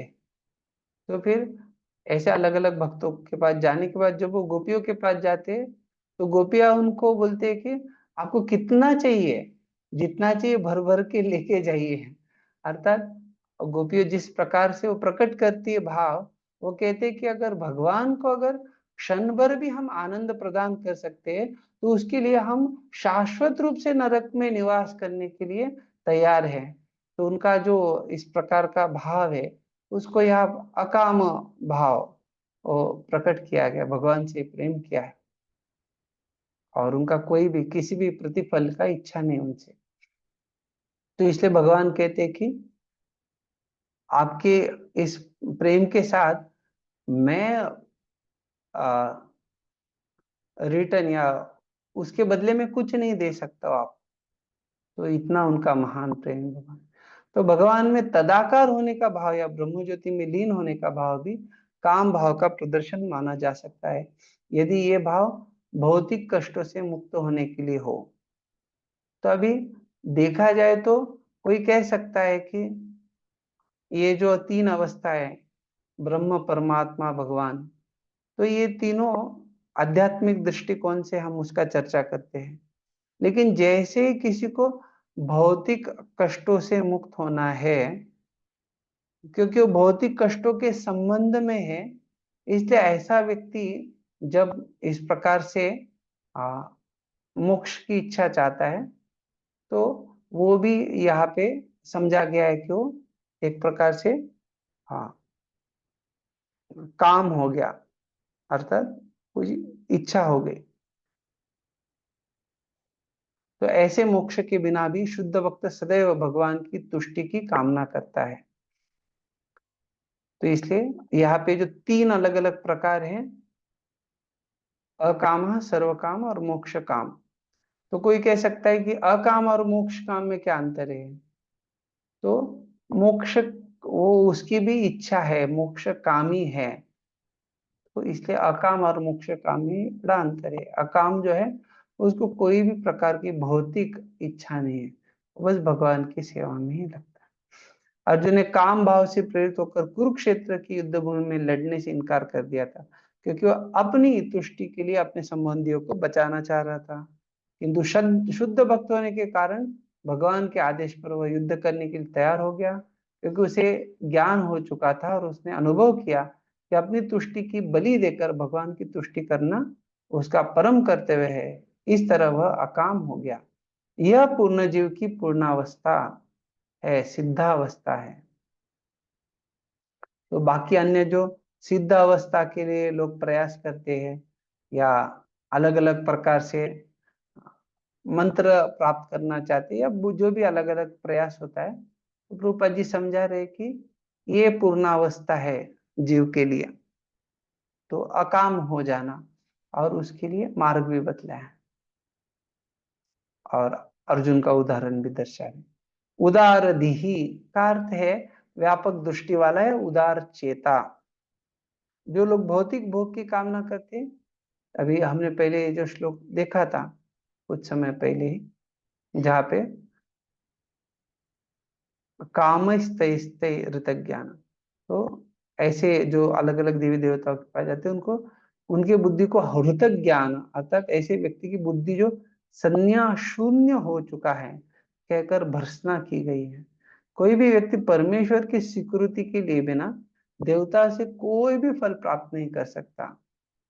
यम यम यो यो याम याम तनुम भक्तम श्रद्धयार्चितुम इच्छति, तो भगवान ही उनको बुद्धि प्रदान करते या वहां पे श्रद्धा बढ़ाते उन देवताओं, और उसके जो फल है वो भी भगवान के द्वारा ही वो दे सकते हैं। इसलिए व्यापक दृष्टि वाला व्यक्ति यह देख सकता है कि भौतिक लाभों के लिए भी अंतिम प्राधिकारी सत्ता भगवान ही है। ऐसी परिस्थिति में व्यापक दृष्टि वाले व्यक्ति को चाहिए कि वह सीधे भगवान की पूजा करे, भले ही वह भौतिक भोग या मुक्ति की कामना क्यों न कर रहा हो, चाहे कोई अकाम हो या सकाम या मोक्ष काम, हर एक को तत्परता से भगवान की पूजा करनी चाहिए। तो ये सामान्यतः सारे लोग किसी तो एक इसमें आ जाते हैं, शुद्ध भक्त है, अकाम है। भौतिकवादी लोग ये बोल सकते हैं, बाकी जो अन्य कर्म कांड करने वाले लोग, कर्मी, अन्य अन्य लोग हैं, ये सारे सकाम में आ गए हैं। या मोक्ष काम ज्ञानी, जो ऐसे लोग हैं जो मोक्ष के इच्छुक है, मुमुक्षु है। तो यहाँ पे भोगी भी आ गए, मुमुक्षु भी आ गए और भक्त भी आ गए, तो सारे इसमें आ गए। इसका अर्थ यह होता है कि कर्म तथा ज्ञान के किसी प्रकार के मिश्रण के बिना ही भक्ति योग पूरी तरह लागू किया जा सकता है।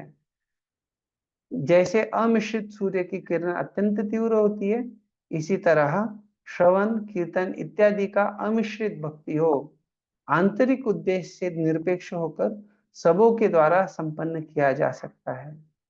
तो प्रभुपाद जी यह नवविधा भक्ति जो उसके बारे में बतला रहे कि ये नवविधा भक्ति जो है वो हर एक व्यक्ति कर सकता है, हर एक के लिए संभव है। और ये जो उदाहरण भी बड़ा सुंदर बताया, अमिश्रित सूर्य की किरण अत्यंत तीव्र होती है, तो तीव्रेण भक्ति योगेन, तो तीव्रता से सदृढ़ होके व्यक्ति को भक्ति योग में लगना चाहिए। एतावान एव यजताम यह निश्रेयो यह सोदयः भगवत्यचलो भावो यद भागवत संगतः। शंभु प्रभु। कृष्ण प्रभु जी। अनेक देवताओं की पूजा करने वाले विविध प्रकार के लोग केवल श्री भगवान के शुद्ध भक्तों की संगति से ही सर्वोच्च सिद्धिदायक वर प्राप्त कर सकते हैं, जो पूर्ण पुरुषोत्तम भगवान पर अविचल स्वतः स्फूर्त आकर्षण के रूप में होता है। हरे कृष्ण।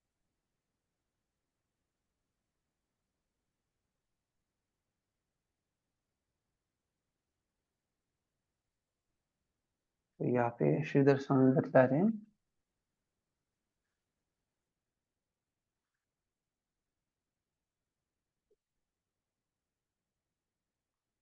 पूर्वोक्त नाना देवता यजनस्यापि संयोग पृथक्त्वेन भक्ति योग फलत्वम आह एतावानिति। तो ये श्लोक शुरुआत हो रहा है एतावानेव यजताम है। तो एतावानिति इसे क्यों बता रहे? क्योंकि इससे पहले जो भी अन्य पूर्वोक्त नाना देवता, बाकी जो अन्य देवताओं का यजन आराधना करने के लिए बोला गया था, तो संयोग पृथक्त्वेन भक्ति योग फलत्वम आहा। तो संयोग पृथक न्याय के द्वारा जो है वो भक्ति योग ही उसका फल है, अर्थात भक्ति योग के द्वारा वो सारे फल व्यक्ति को प्राप्त हो सकते हैं। इंद्रादीन अपि यजताम यह तत् तद यजनेन भागवतानां संगतः भगवत्याचलः भावो भक्तिर्भवति इति। तो यह बता रहे कि इंद्र और इंद्र आदीन, बाकी जो अन्य देवता है यजताम, उनकी उपासना आराधना करने से तद तद यजनेन भागवतानां संगतः भगवत्याचलः, तो निश्चित रूप से व्यक्ति को जो है उसको भागवतानां संगता, भगवत भक्तों का संग मिलता है, और भगवत्याचला भाव भक्तिर्भवति, और उसके कारण जो है उसके हृदय में भक्तिर्भवति, उसको भक्ति प्राप्त होती है। यत एतावान एवं निःश्रेयसस्य परम पुरुषार्थस्य उदय लाभः, और वही ये परम पुरुषार्थ का निःश्रेयसः वो सही लाभ है। अन्यत्तु सर्वम तुच्छम इत्यर्थः, और बाकी जो सारी चीजें हैं वो बस तुच्छ है। तो यहाँ पे जब बतला रहे कि संयोग पृथक्त्वेन, तो अलग अलग देवी देवताओं का जो आराधना है उसका, उसके द्वारा कैसे व्यक्ति को भगवत भक्तों का संग प्राप्त होता है। तो यह बतला रहे कि ऐसे अलग अलग देवी देवताओं का जब कोई आराधना करता है तो उसे विधि विधानों का पालन करने से उसके पापों का नाश होता है, और उसके फलस्वरूप जो है वो सत्संगति में आ जाता है, और फिर वो उसको भक्तों के संग के कारण भक्ति प्राप्त होता है।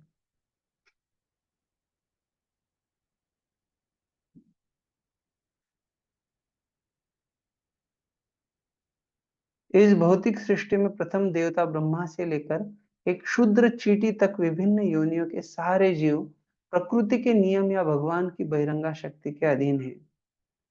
तो सारे जीवों का बात चल रहा है।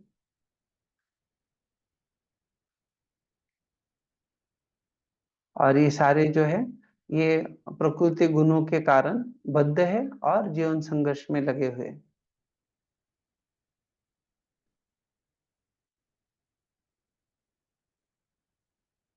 भौतिक भोग की सारी योजनाएं चाहे वो विभिन्न देवताओं की पूजा द्वारा संपन्न हो, जैसा कि इसी अध्याय के पिछले श्लोकों में बताया गया है, अथवा ईश्वर या देवता की सहायता के बिना वैज्ञानिक ज्ञान का आधुनिकृत प्रगति हो, मात्र भ्रम है। तो भौतिक भोग की सारी योजनाओं को यहाँ भ्रम कहा गया है। तो प्रभुपाद जी कह रहे हैं योजनाओं के बावजूद बद्ध जीव भौतिक सृष्टि के संपर्क में रहकर जीवन की समस्याएं, जन्म मृत्यु जरा व्याधि को हल नहीं कर सकता। विश्व का इतिहास ऐसे योजना निर्माताओं से भरा पड़ा है। अनेक राजा महाराजा आते जाते रहते हैं, लेकिन उनकी कहानी ही शेष रह जाती। और जीवन की मुख्य समस्या इन योजना निर्माताओं के बावजूद जैसी की तैसी बनी रहती है। तो मुख्य समस्या अर्थात जन्म मृत्यु जो चक्र है उससे छूटना। वास्तव में यह मनुष्य जीवन की समस्याओं का हल ढूंढने के लिए प्राप्त हुआ है। तो लोग बाकी अन्य सारी चीजें करते बता रहे पापा जी। तो जब ये बता रहे तो कैसे उनके लिए संस्तुति है, लेकिन अतः ये देवता न तो मिथ्या है न काल्पनिक। देवता हमारी ही तरह वास्तविक है, लेकिन ब्रह्मांडीय सरकार के विभिन्न विभागों का प्रबंध करने में वे भगवान की प्रत्यक्ष सेवा में लगे रहने से अत्यधिक शक्तिशाली होती है। भगवद गीता में इसका स्पष्टीकरण है या पुष्टि की गई। निपट भौतिकवादी लोग ईश्वर या देवताओं के अस्तित्व पर विश्वास नहीं करते।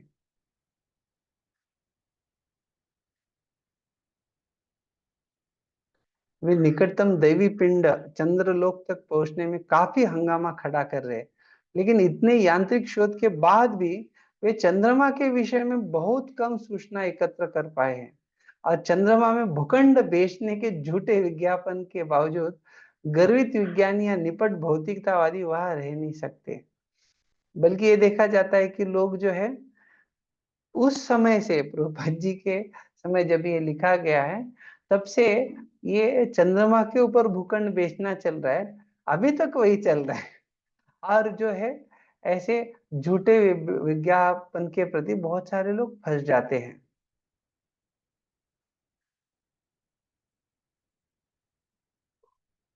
किंतु वेदों के अनुयायी भिन्न विधि से ज्ञान प्राप्त करते हैं।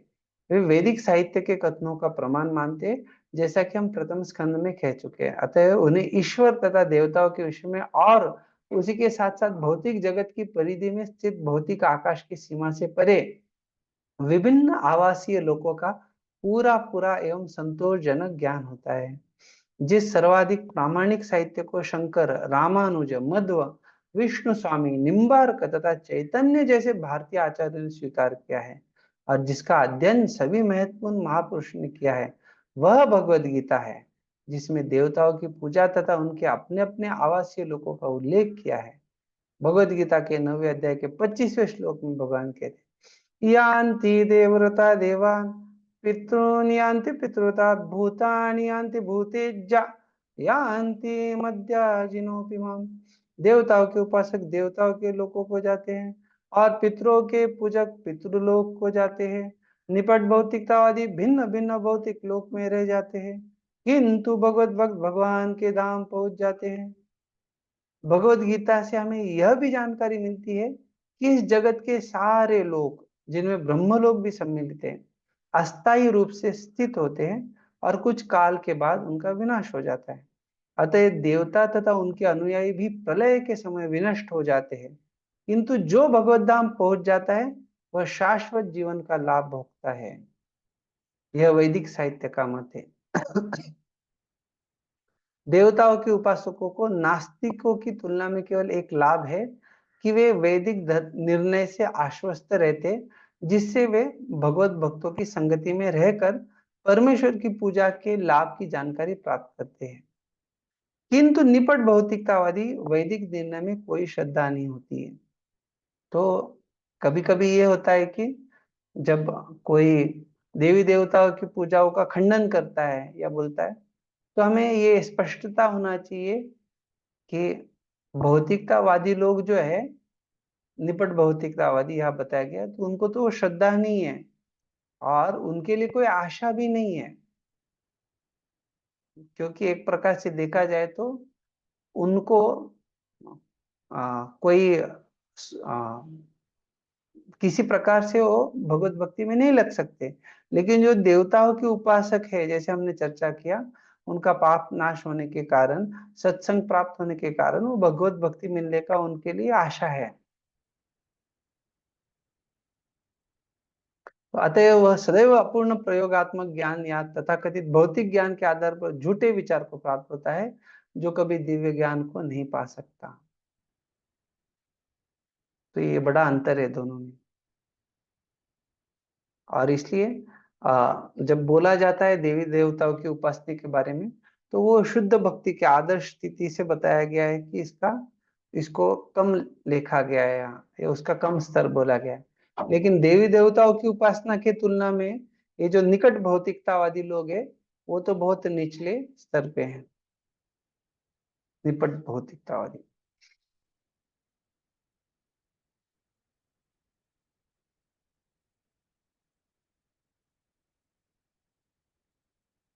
तो प्रभुपाद जी आगे बतला रहे कैसे ईश्वर या देवताओं के विषय में कोई सूचना न होना तथा क्षणिक भोग की खोज में देवताओं की पूजा में संलग्न जीवन, तो ये दोनों ही भौतिकतावादी जीवन शैलियां मृग मरीचिका के विभिन्न पहलू है। तो एक तो व्यक्ति जो है उनके बारे में अज्ञानी है, और दूसरा भोग के लिए उनकी पूजा में लग गया।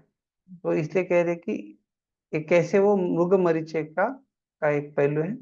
बता रहे इनकी सुंदर व्याख्या भगवत गीता में भी हुई, लेकिन उसे भक्तों की संगति में ही समझा जा सकता है, राजनीतिज्ञों या शुष्क ज्ञानियों की विवेचनाओं से नहीं। ज्ञानम यदा प्रतिनिवृत्त गुणोर्मि चक्रम आत्म प्रसाद उत यत्र गुणेश्व संघ कैवल्य सम्मत पतस्तत भक्ति योग को निवृतो हरिकथा सुरतिम न कुर्यात्। सनातन नाम प्रभु।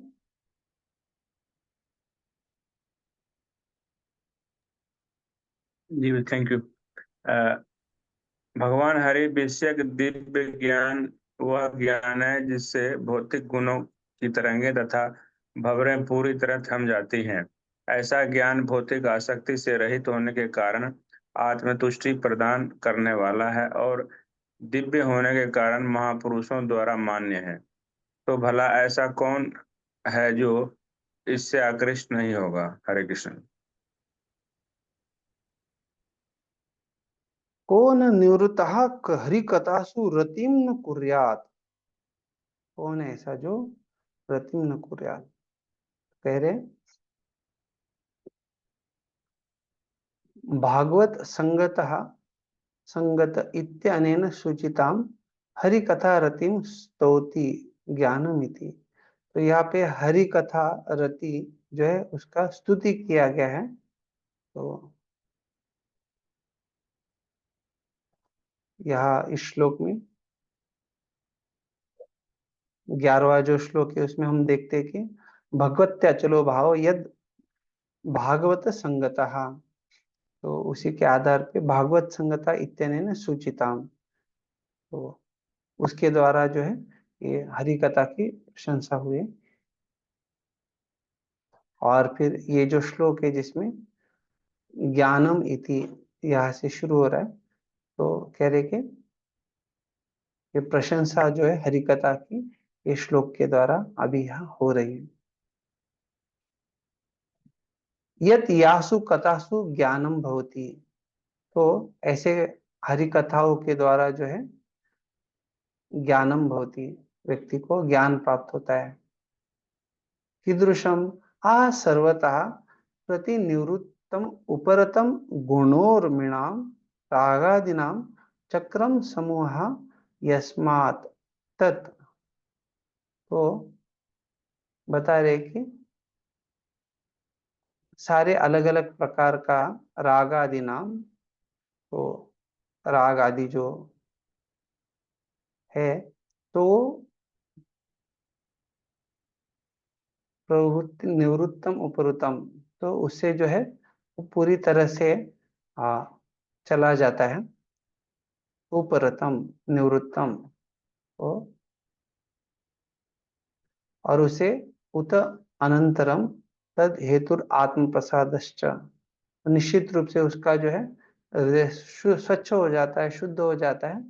और उसको जो है यत्र यासु मन प्रसाद हेतु गुणेषु विषयेषु विषयस्व संगो वैराग्यम च, तो विषयेषु असंग वैराग्यम, तो विषयों के प्रति जो आसक्ति वो चला जाने से वो वैराग्य प्राप्त हो जाता है उसका। उभयत्र इति पाठे यहाँ मतलब गुणेश्वर संघा, तो इसलिए यहाँ पे ये गुणों के प्रति जो उसका आसक्ति है वो चला जाता है। कैवल्यम इत्येव सम्मतः पंथः यो भक्ति योगः, तो इस प्रकार से जो है ये कैवल्य का जो मार्ग है वो सम्मतः पंथः, अर्थात इसको स्वीकृति दी गई है, और ये कैवल्य का मार्ग जो है वो भक्ति मार्ग, अर्थात अगर किसी को, अभी उसको हमने देखा कैसे वैराग्य प्राप्त हो गया है गुणेश्व असंगः, और अभी उसको जो है ये किसी का मुक्ति कैवल्यम चाहिए, प्राप्त करना है, तो सम्मत मार्ग जो है बताया हुआ मार्ग, उसके लिए ये भक्ति योग का मार्ग बताया गया। निवृत्तः श्रवण सुखेन, और वो कैसे कर सकता है, वो भगवान की कथाओं को सुन के, अन्यत्रा निवृत्त इति वा, और बाकी जो अन्य जो है उसको दूसरा कुछ नहीं करना है, बाकी से उसको मुक्त हो जाना है। और किस प्रकार से उसको श्रवण सुखेन, किस प्रकार से श्रवण सुख प्राप्त करना है, तो हरि कथासु को रतिम न कुर्यात्, तो ऐसी जो भगवान की सुंदर कथा है, तो जिससे वो पूर्णतः तृप्त हो सकता है, तो कौन ऐसा व्यक्ति जो इसमें रुचि नहीं दिखाएगा, रति नहीं दिखाएगा, प्रेम नहीं दिखाएगा।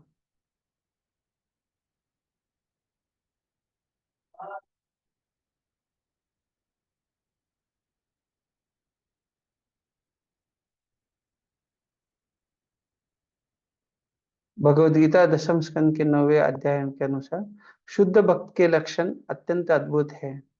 शुद्ध भक्त जो है अपने सभी कार्यों को, जैसे अभी जो चतुश्लोकी है उसमें से सभी कार्यों को सदा भगवान की सेवा में लगाता है। इस प्रकार शुद्ध भक्त आह्लाद की भावनाओं का परस्पर विनिमय और दिव्य आनंद का आस्वादन करते हैं। यदि किसी प्रामाणिक गुरु के मार्गदर्शन में उचित ढंग से साधना की जाए तो साधन अवस्था में भी यह दिव्य आनंद अनुभव किया जाता है। परिपक्व अवस्था में इस विकसित दिव्य भाव की परिणति भगवान के साथ विशेष संबंध की अनुभूति में होती है, जिसके द्वारा जीवात्मा का भौतिक स्वभाव बना होता है। भगवान के साथ माधुर्य प्रेम तक जो सर्वोच्च दिव्य आनंद माना गया है, इसलिए ईश साक्षात्कार का एकमात्र साधन होने के कारण भक्ति योग कैवल्य कहलाता है। तो इसलिए इसको यहाँ पे कैवल्य कहा गया है। कैवल्यम इत्येव सम्मतः पंथा यो भक्ति योगः।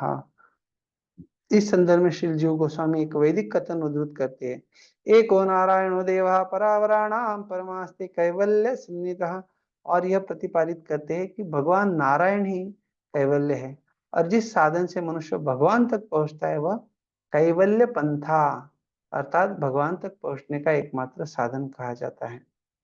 और ये कैवल पंथा जो है भगवान संबंधी कथाओं के श्रवण से प्रारंभ होता है, और ऐसी हरि कथा सुनने का स्वाभाविक परिणाम दिव्य ज्ञान का लाभ है, जिससे संसारिक कथाओं से विरक्ति उत्पन्न होती है।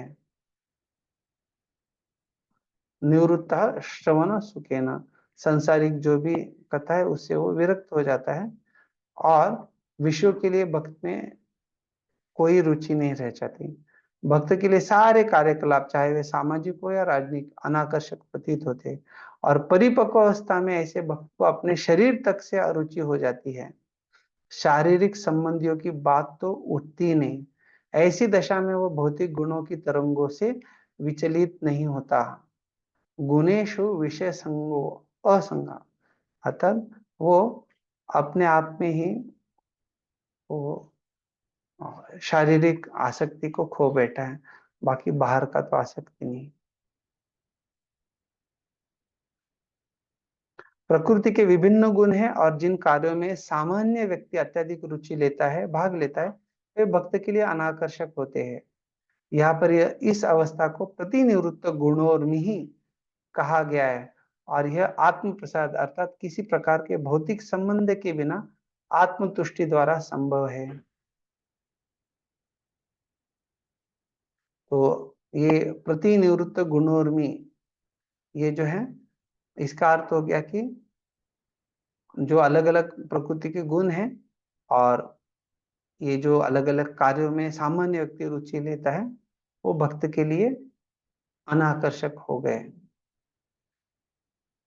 तो प्रतिनिवृत्त गुणोर्मी अर्थात गुणों के संबंध में ये जो सारे कार्य होते हैं उससे वो निवृत्त हो गया है।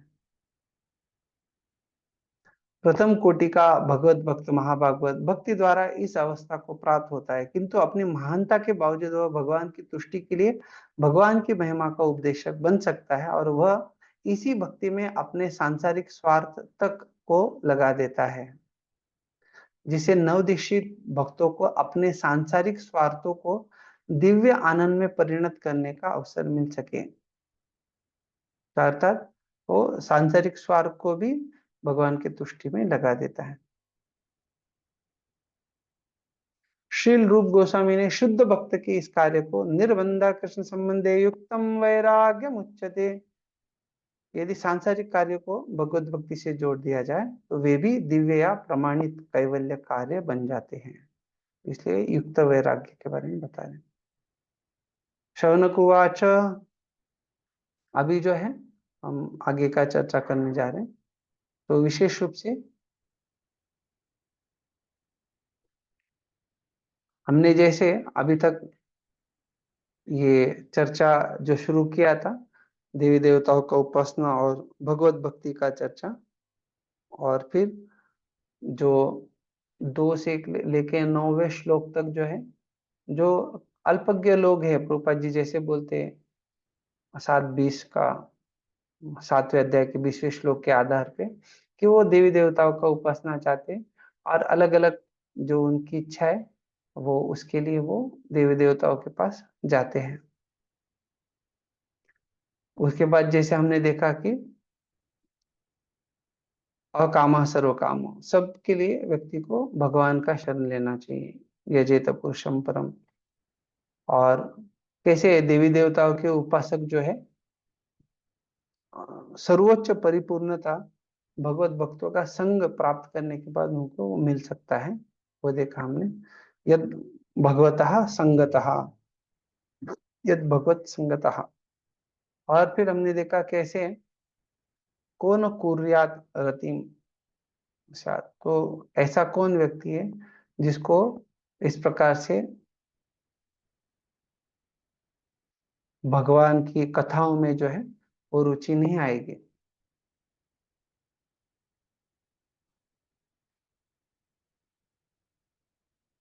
अभी जो है ये जो हम चर्चा करने जा रहे हैं श्लोक संख्या 13 से लेके 25 तक, ये पूरा विभाग जो है कैसे शौनक मुनि जो है ये सुद गोस्वामी को प्रेरणा देते और बोलने के लिए, तो इसके बारे में अभी हम पढ़ेंगे। इत्यभिव्यावृतं राजा निशम्य भरतर्षभः किमन्यत् पृष्टवान् भूयो वैयासकीं ऋषिं कविम्। आशीमा माता जी।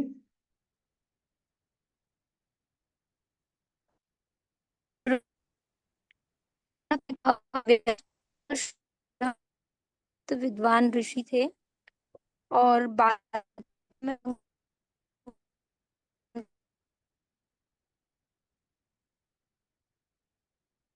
बाकी भक्तों का आवाज आ रही है क्या? नहीं प्रभु जी। सुनीता माता जी पढ़िए। हरे कृष्ण। शौनक ने कहा, व्यास पुत्र श्री सुखदेव गोस्वामी अत्यंत विद्वान ऋषि थे और बातों को काव्यमय ढंग से प्रस्तुत करने में सक्षम थे। अतएव जो कुछ उन्होंने कहा उसे सुनने के बाद महाराज परीक्षित ने उनसे और क्या पूछा। हरे कृष्ण।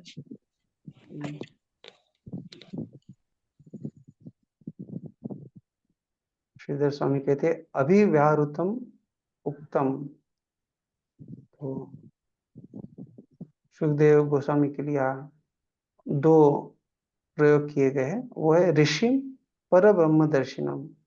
तो ऋषिम अर्थात जो पर ब्रह्म का साक्षात्कार किए हैं, और दूसरा जो है कविम शब्द ब्रह्म निष्णातम।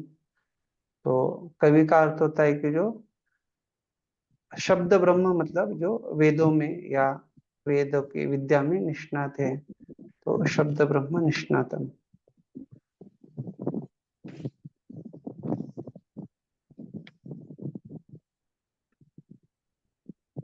तात्पर्य प्रभुपाद जी समझा रहे, भगवत भक्त में सारे दैवी गुण स्वतः विकसित होते हैं, और वो गुणों के बारे में बतला रहे हैं। ये 26 गुण हैं, आप पढ़ लीजिए। भक्त के इन 26 गुणों में जिनका वर्णन कृष्णदास कविराज ने चैतन्य चरितामृत में किया है, कवि हृदय का विशेष उल्लेख सुखदेव गोस्वामी के लिए हुआ है।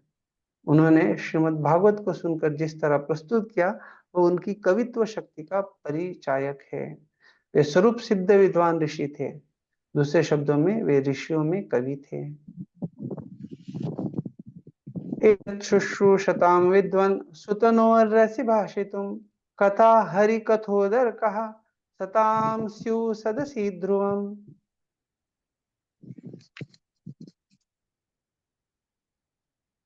राजेश को पढ़िए।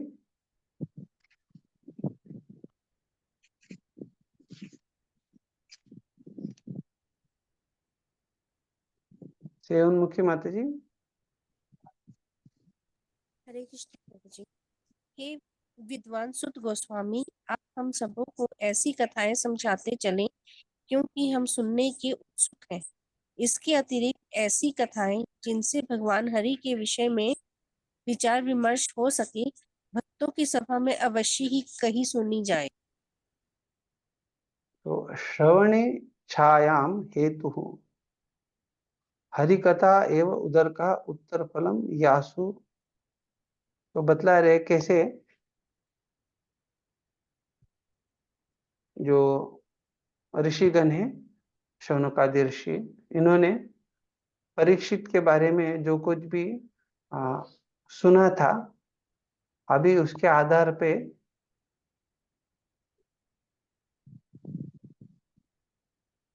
हरि कथा एवं उदर का उत्तर फलम यासु ताहा कथा सताम भागवतानाम सदसी सभायाम सुहु। तो भागवतानाम सभायाम, तो भागवतों की जो सभा है उसमें इन कथाओं को निश्चित रूप से ताहा कथा उनको बतलाना जाना चाहिए, और ये कथाओं से निश्चित रूप से जो है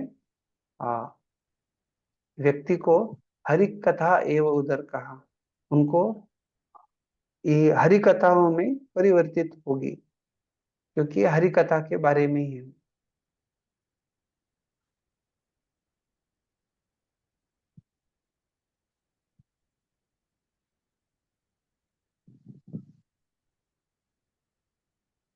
अर्थात जैसे प्रभुपाद जी कहते हैं कि कुरुक्षेत्र के युद्ध भूमि में युद्ध हुआ, तो भगवान कृष्ण भगवत गीता कहे, तो ये भी हरि कथा है, भगवान वहां उपस्थित है। तो इस प्रकार से जो भी चर्चा है जिसका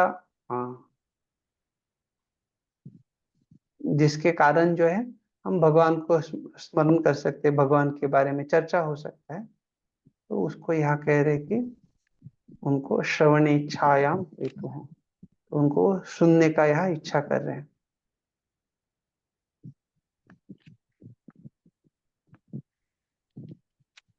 तात्पर्य प्रभुपाद जी समझा रहे, जैसा कि हम रूप गोस्वामी कृत भक्ति रसामृत सिंधु से पहले उद्धृत कर चुके हैं, यदि सांसारिक वस्तुओं को भी भगवान कृष्ण से जोड़ा जाए तो वे दिव्य बन जाती हैं। तो रामायण महाभारत ये कह रहे कि कम बुद्धिमान श्रेणी के लिए संस्कृत किए जाते हैं, वैदिक साहित्य माने, क्योंकि उनका संकलन भगवान के कार्यकलापों के संबंध में किया गया। महाभारत को 5वां वेद स्वीकार किया जाता है। अन्य 4 विभाग है, साम, यजु, रूप तथा अथर्व। अल्पज्ञानी लोग महाभारत को वेदों का अंग नहीं मानते, लेकिन महर्षि तथा आचार्य इसे 5वां वेद मानते हैं। भगवत गीता भी महाभारत का एक अंश है और यह अल्पज्ञ लोगों के लिए भगवान के उपदेशों से परिपूर्ण है। कुछ अल्पज्ञ यह कहते कि भगवत गीता गृहस्थों के लिए नहीं, लेकिन ऐसे मूर्ख यह भूल जाते हैं कि इसी भगवत गीता का उपदेश अर्जुन को दिया जो गृहस्थ है, और भगवान स्वयं गृहस्थ की भूमिका में थे। अतः यद्यपि भगवत गीता में वैदिक विद्या का उच्च दर्शन पाया जाता है, तो भी यह दिव्य विज्ञान के नवसिखियों के लिए है और श्रीमद् भागवत स्नातकों तथा उत्तर स्नातकों के लिए है। अतः महाभारत, पुराण तथा अन्य ऐसे ग्रंथ जो भगवान की लीलाओं से ओतप्रोत है, सभी दिव्य ग्रंथ है और उनकी व्याख्या महान भक्तों के समाज में अत्यंत श्रद्धा पूर्वक की जानी चाहिए। जैसे यहाँ पे श्रीधर स्वामी भी टीका में बतला रहे थे, उसको जो है सताम भागवता नाम सदसी सभायाम स्युः, उसको भागवतों की सभा में इसको बोला जाना चाहिए। कठिनाई तो यह है कि जब ऐसा साहित्य व्यावसायिक व्यक्तियों द्वारा व्याख्यायित होता है, तो यह इतिहास या महाकाव्यों की तरह संसारी साहित्य लगता है, क्योंकि इसमें अनेक ऐतिहासिक तथ्य तथा आंकड़े रहते हैं। इसीलिए यह कहा गया है कि ऐसे साहित्य की व्याख्या भक्तों के समाज में की जाए। जब तक ऐसे ग्रंथों की व्याख्या भक्तों द्वारा नहीं की जाती, तब तक उच्च श्रेणी के लोग ऐसे साहित्य का रसास्वाद नहीं कर सकते। तो भक्तों के द्वारा होना चाहिए, कह रहे हैं। अतः निष्कर्ष निकला कि अंततोगत्वा भगवान निर्विशेष नहीं है, वे परम पुरुष है और उनके कार्यकलाप विविध है, और भगवान अलग अलग भूमिका निभाते हैं।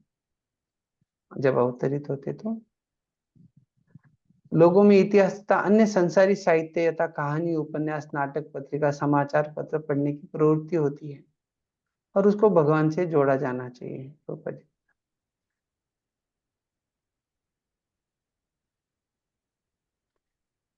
इस तरह वे जितना ही भगवान के दिव्य कार्यकलापों से दूर हटते अर्थात श्रद्धाहीन लोग, उतना ही अधिक संसारी कार्यों के अभ्यस्त होते हैं और नरक जाते हैं।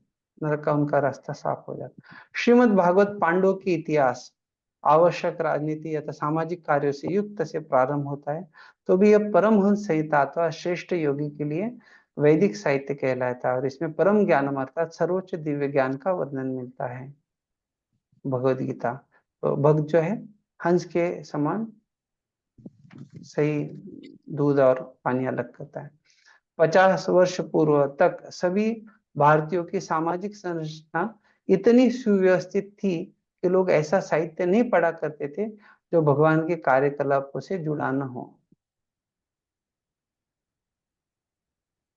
ये बड़ा अच्छा, किंतु कलयुग के प्रभाव से वे सब कुकरों सुकरों की सभ्यता को प्राप्त हो चुके हैं और दिव्य ज्ञान की परवाह किए बिना रोटी कमाने के लिए श्रम करते रहते हैं। राजेश प्रभु,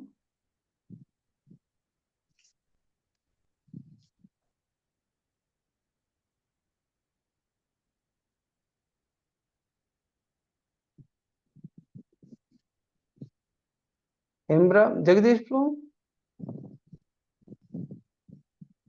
यस प्रभु जी। 4-6 हो गया है, आगे कुछ श्लोक लेना है या क्या रुकना है, कैसा है? अगले 2 कक्षाओं में हमारे ये जो 2 अध्याय हो जाएंगे। तीसरा अध्याय और चौथा अध्याय जो है वो अगले 2 कक्षा है हमारी, तब हो जाएगा। अगली कक्षा है कब लेना है हमें? 9-10 तारीख को, बराबर ना? नवंबर में। हाँ बराबर है, हाँ बराबर जी। हाँ, आपको अगले हफ्ते 9-10 को मायापुर में रहूंगा प्रभु जी, 10 को निकलूंगा वहां से तो लेकिन ठीक है, मैं ऑनलाइन कर सकता हूँ वहां से कोशिश। 2-3 जो है छुट्टी है तो, हाँ 2-3 छुट्टी। यस वैसे तो लगा तो वापिस राजेश प्रभु जो है वो पूछ लेंगे अर्जुनेश्वर प्रभु हाँ, को। अर्जुन सर से बात करके अगर आपको 9-10 भी छुट्टी चाहिए तो फिर उसके अगले इसमें लेंगे। आप जो है वैसे बात करके स्पष्टता से बता हाँ दीजिए। यस, मैं अपने लिए कर लूंगा अर्जुन सर से बात करके। एंड ठीक है, बाकी एज प्लान जो है अपना कर सकते हैं प्रोजेक्ट। हाँ, मतलब वो स्पष्टता रहेगा, आप बता दीजिए। बेसिकली ये जो 2 अध्याय है इसमें जैसे मैंने पहले बताया, पहले 3 अध्याय भक्ति का महानता बताते, तो इसमें आपको अभी पिछले जो 4-5 श्लोक थे उस पे थोड़ा ज्यादा टीका थी। इस पे जो भी टीका रहेगा हम वो टीका के साथ अच्छे से देख सकते हैं। ज्यादा कुछ ऐसे मतलब हमें मुश्किल नहीं है। जैसे मैंने अभी बताया कि ये आगे के जो श्लोक है इसमें शौनक ऋषि जो है सुद गोस्वामी को प्रेरणा दे रहे हैं, और फिर आखिरी वाले जो श्लोक है 5 श्लोक, उसमें जो एक पशु वृत्ति का व्यक्ति है वो किस प्रकार से उसके अलग अलग शरीर के अंगों का वर्णन किया गया है। तो बड़ा सुंदर है वो बिलेबतोरुक, तो वो अच्छे बड़े सुंदर श्लोक है, उसका हम वो चर्चा करेंगे। और फिर ये जो तीसरा अध्याय है वो अगले कक्षा में बहुत जल्दी हो जाएगा। फिर हम जो चौथा अध्याय है उसका चर्चा करेंगे। तो वो भी ज्यादा श्लोक नहीं, उसमें करीबन 25 श्लोक ही है। तो हमारा 2 कक्षाओं में ये चर्चा हो जाएगा। मुझे यही पूछना था कि तो अभी अगर आपको सुनना है तो हम ले सकते हैं, और नहीं तो फिर हम अगली कक्षा में लेंगे। अभी रुकेंगे प्रभु। ठीक है, क्योंकि अभी नया विभाग भी शुरू हो रहा है, तो हम ये अर्थात शौनक ऋषि का जो है तो अगली कक्षा में देखेंगे। ठीक है,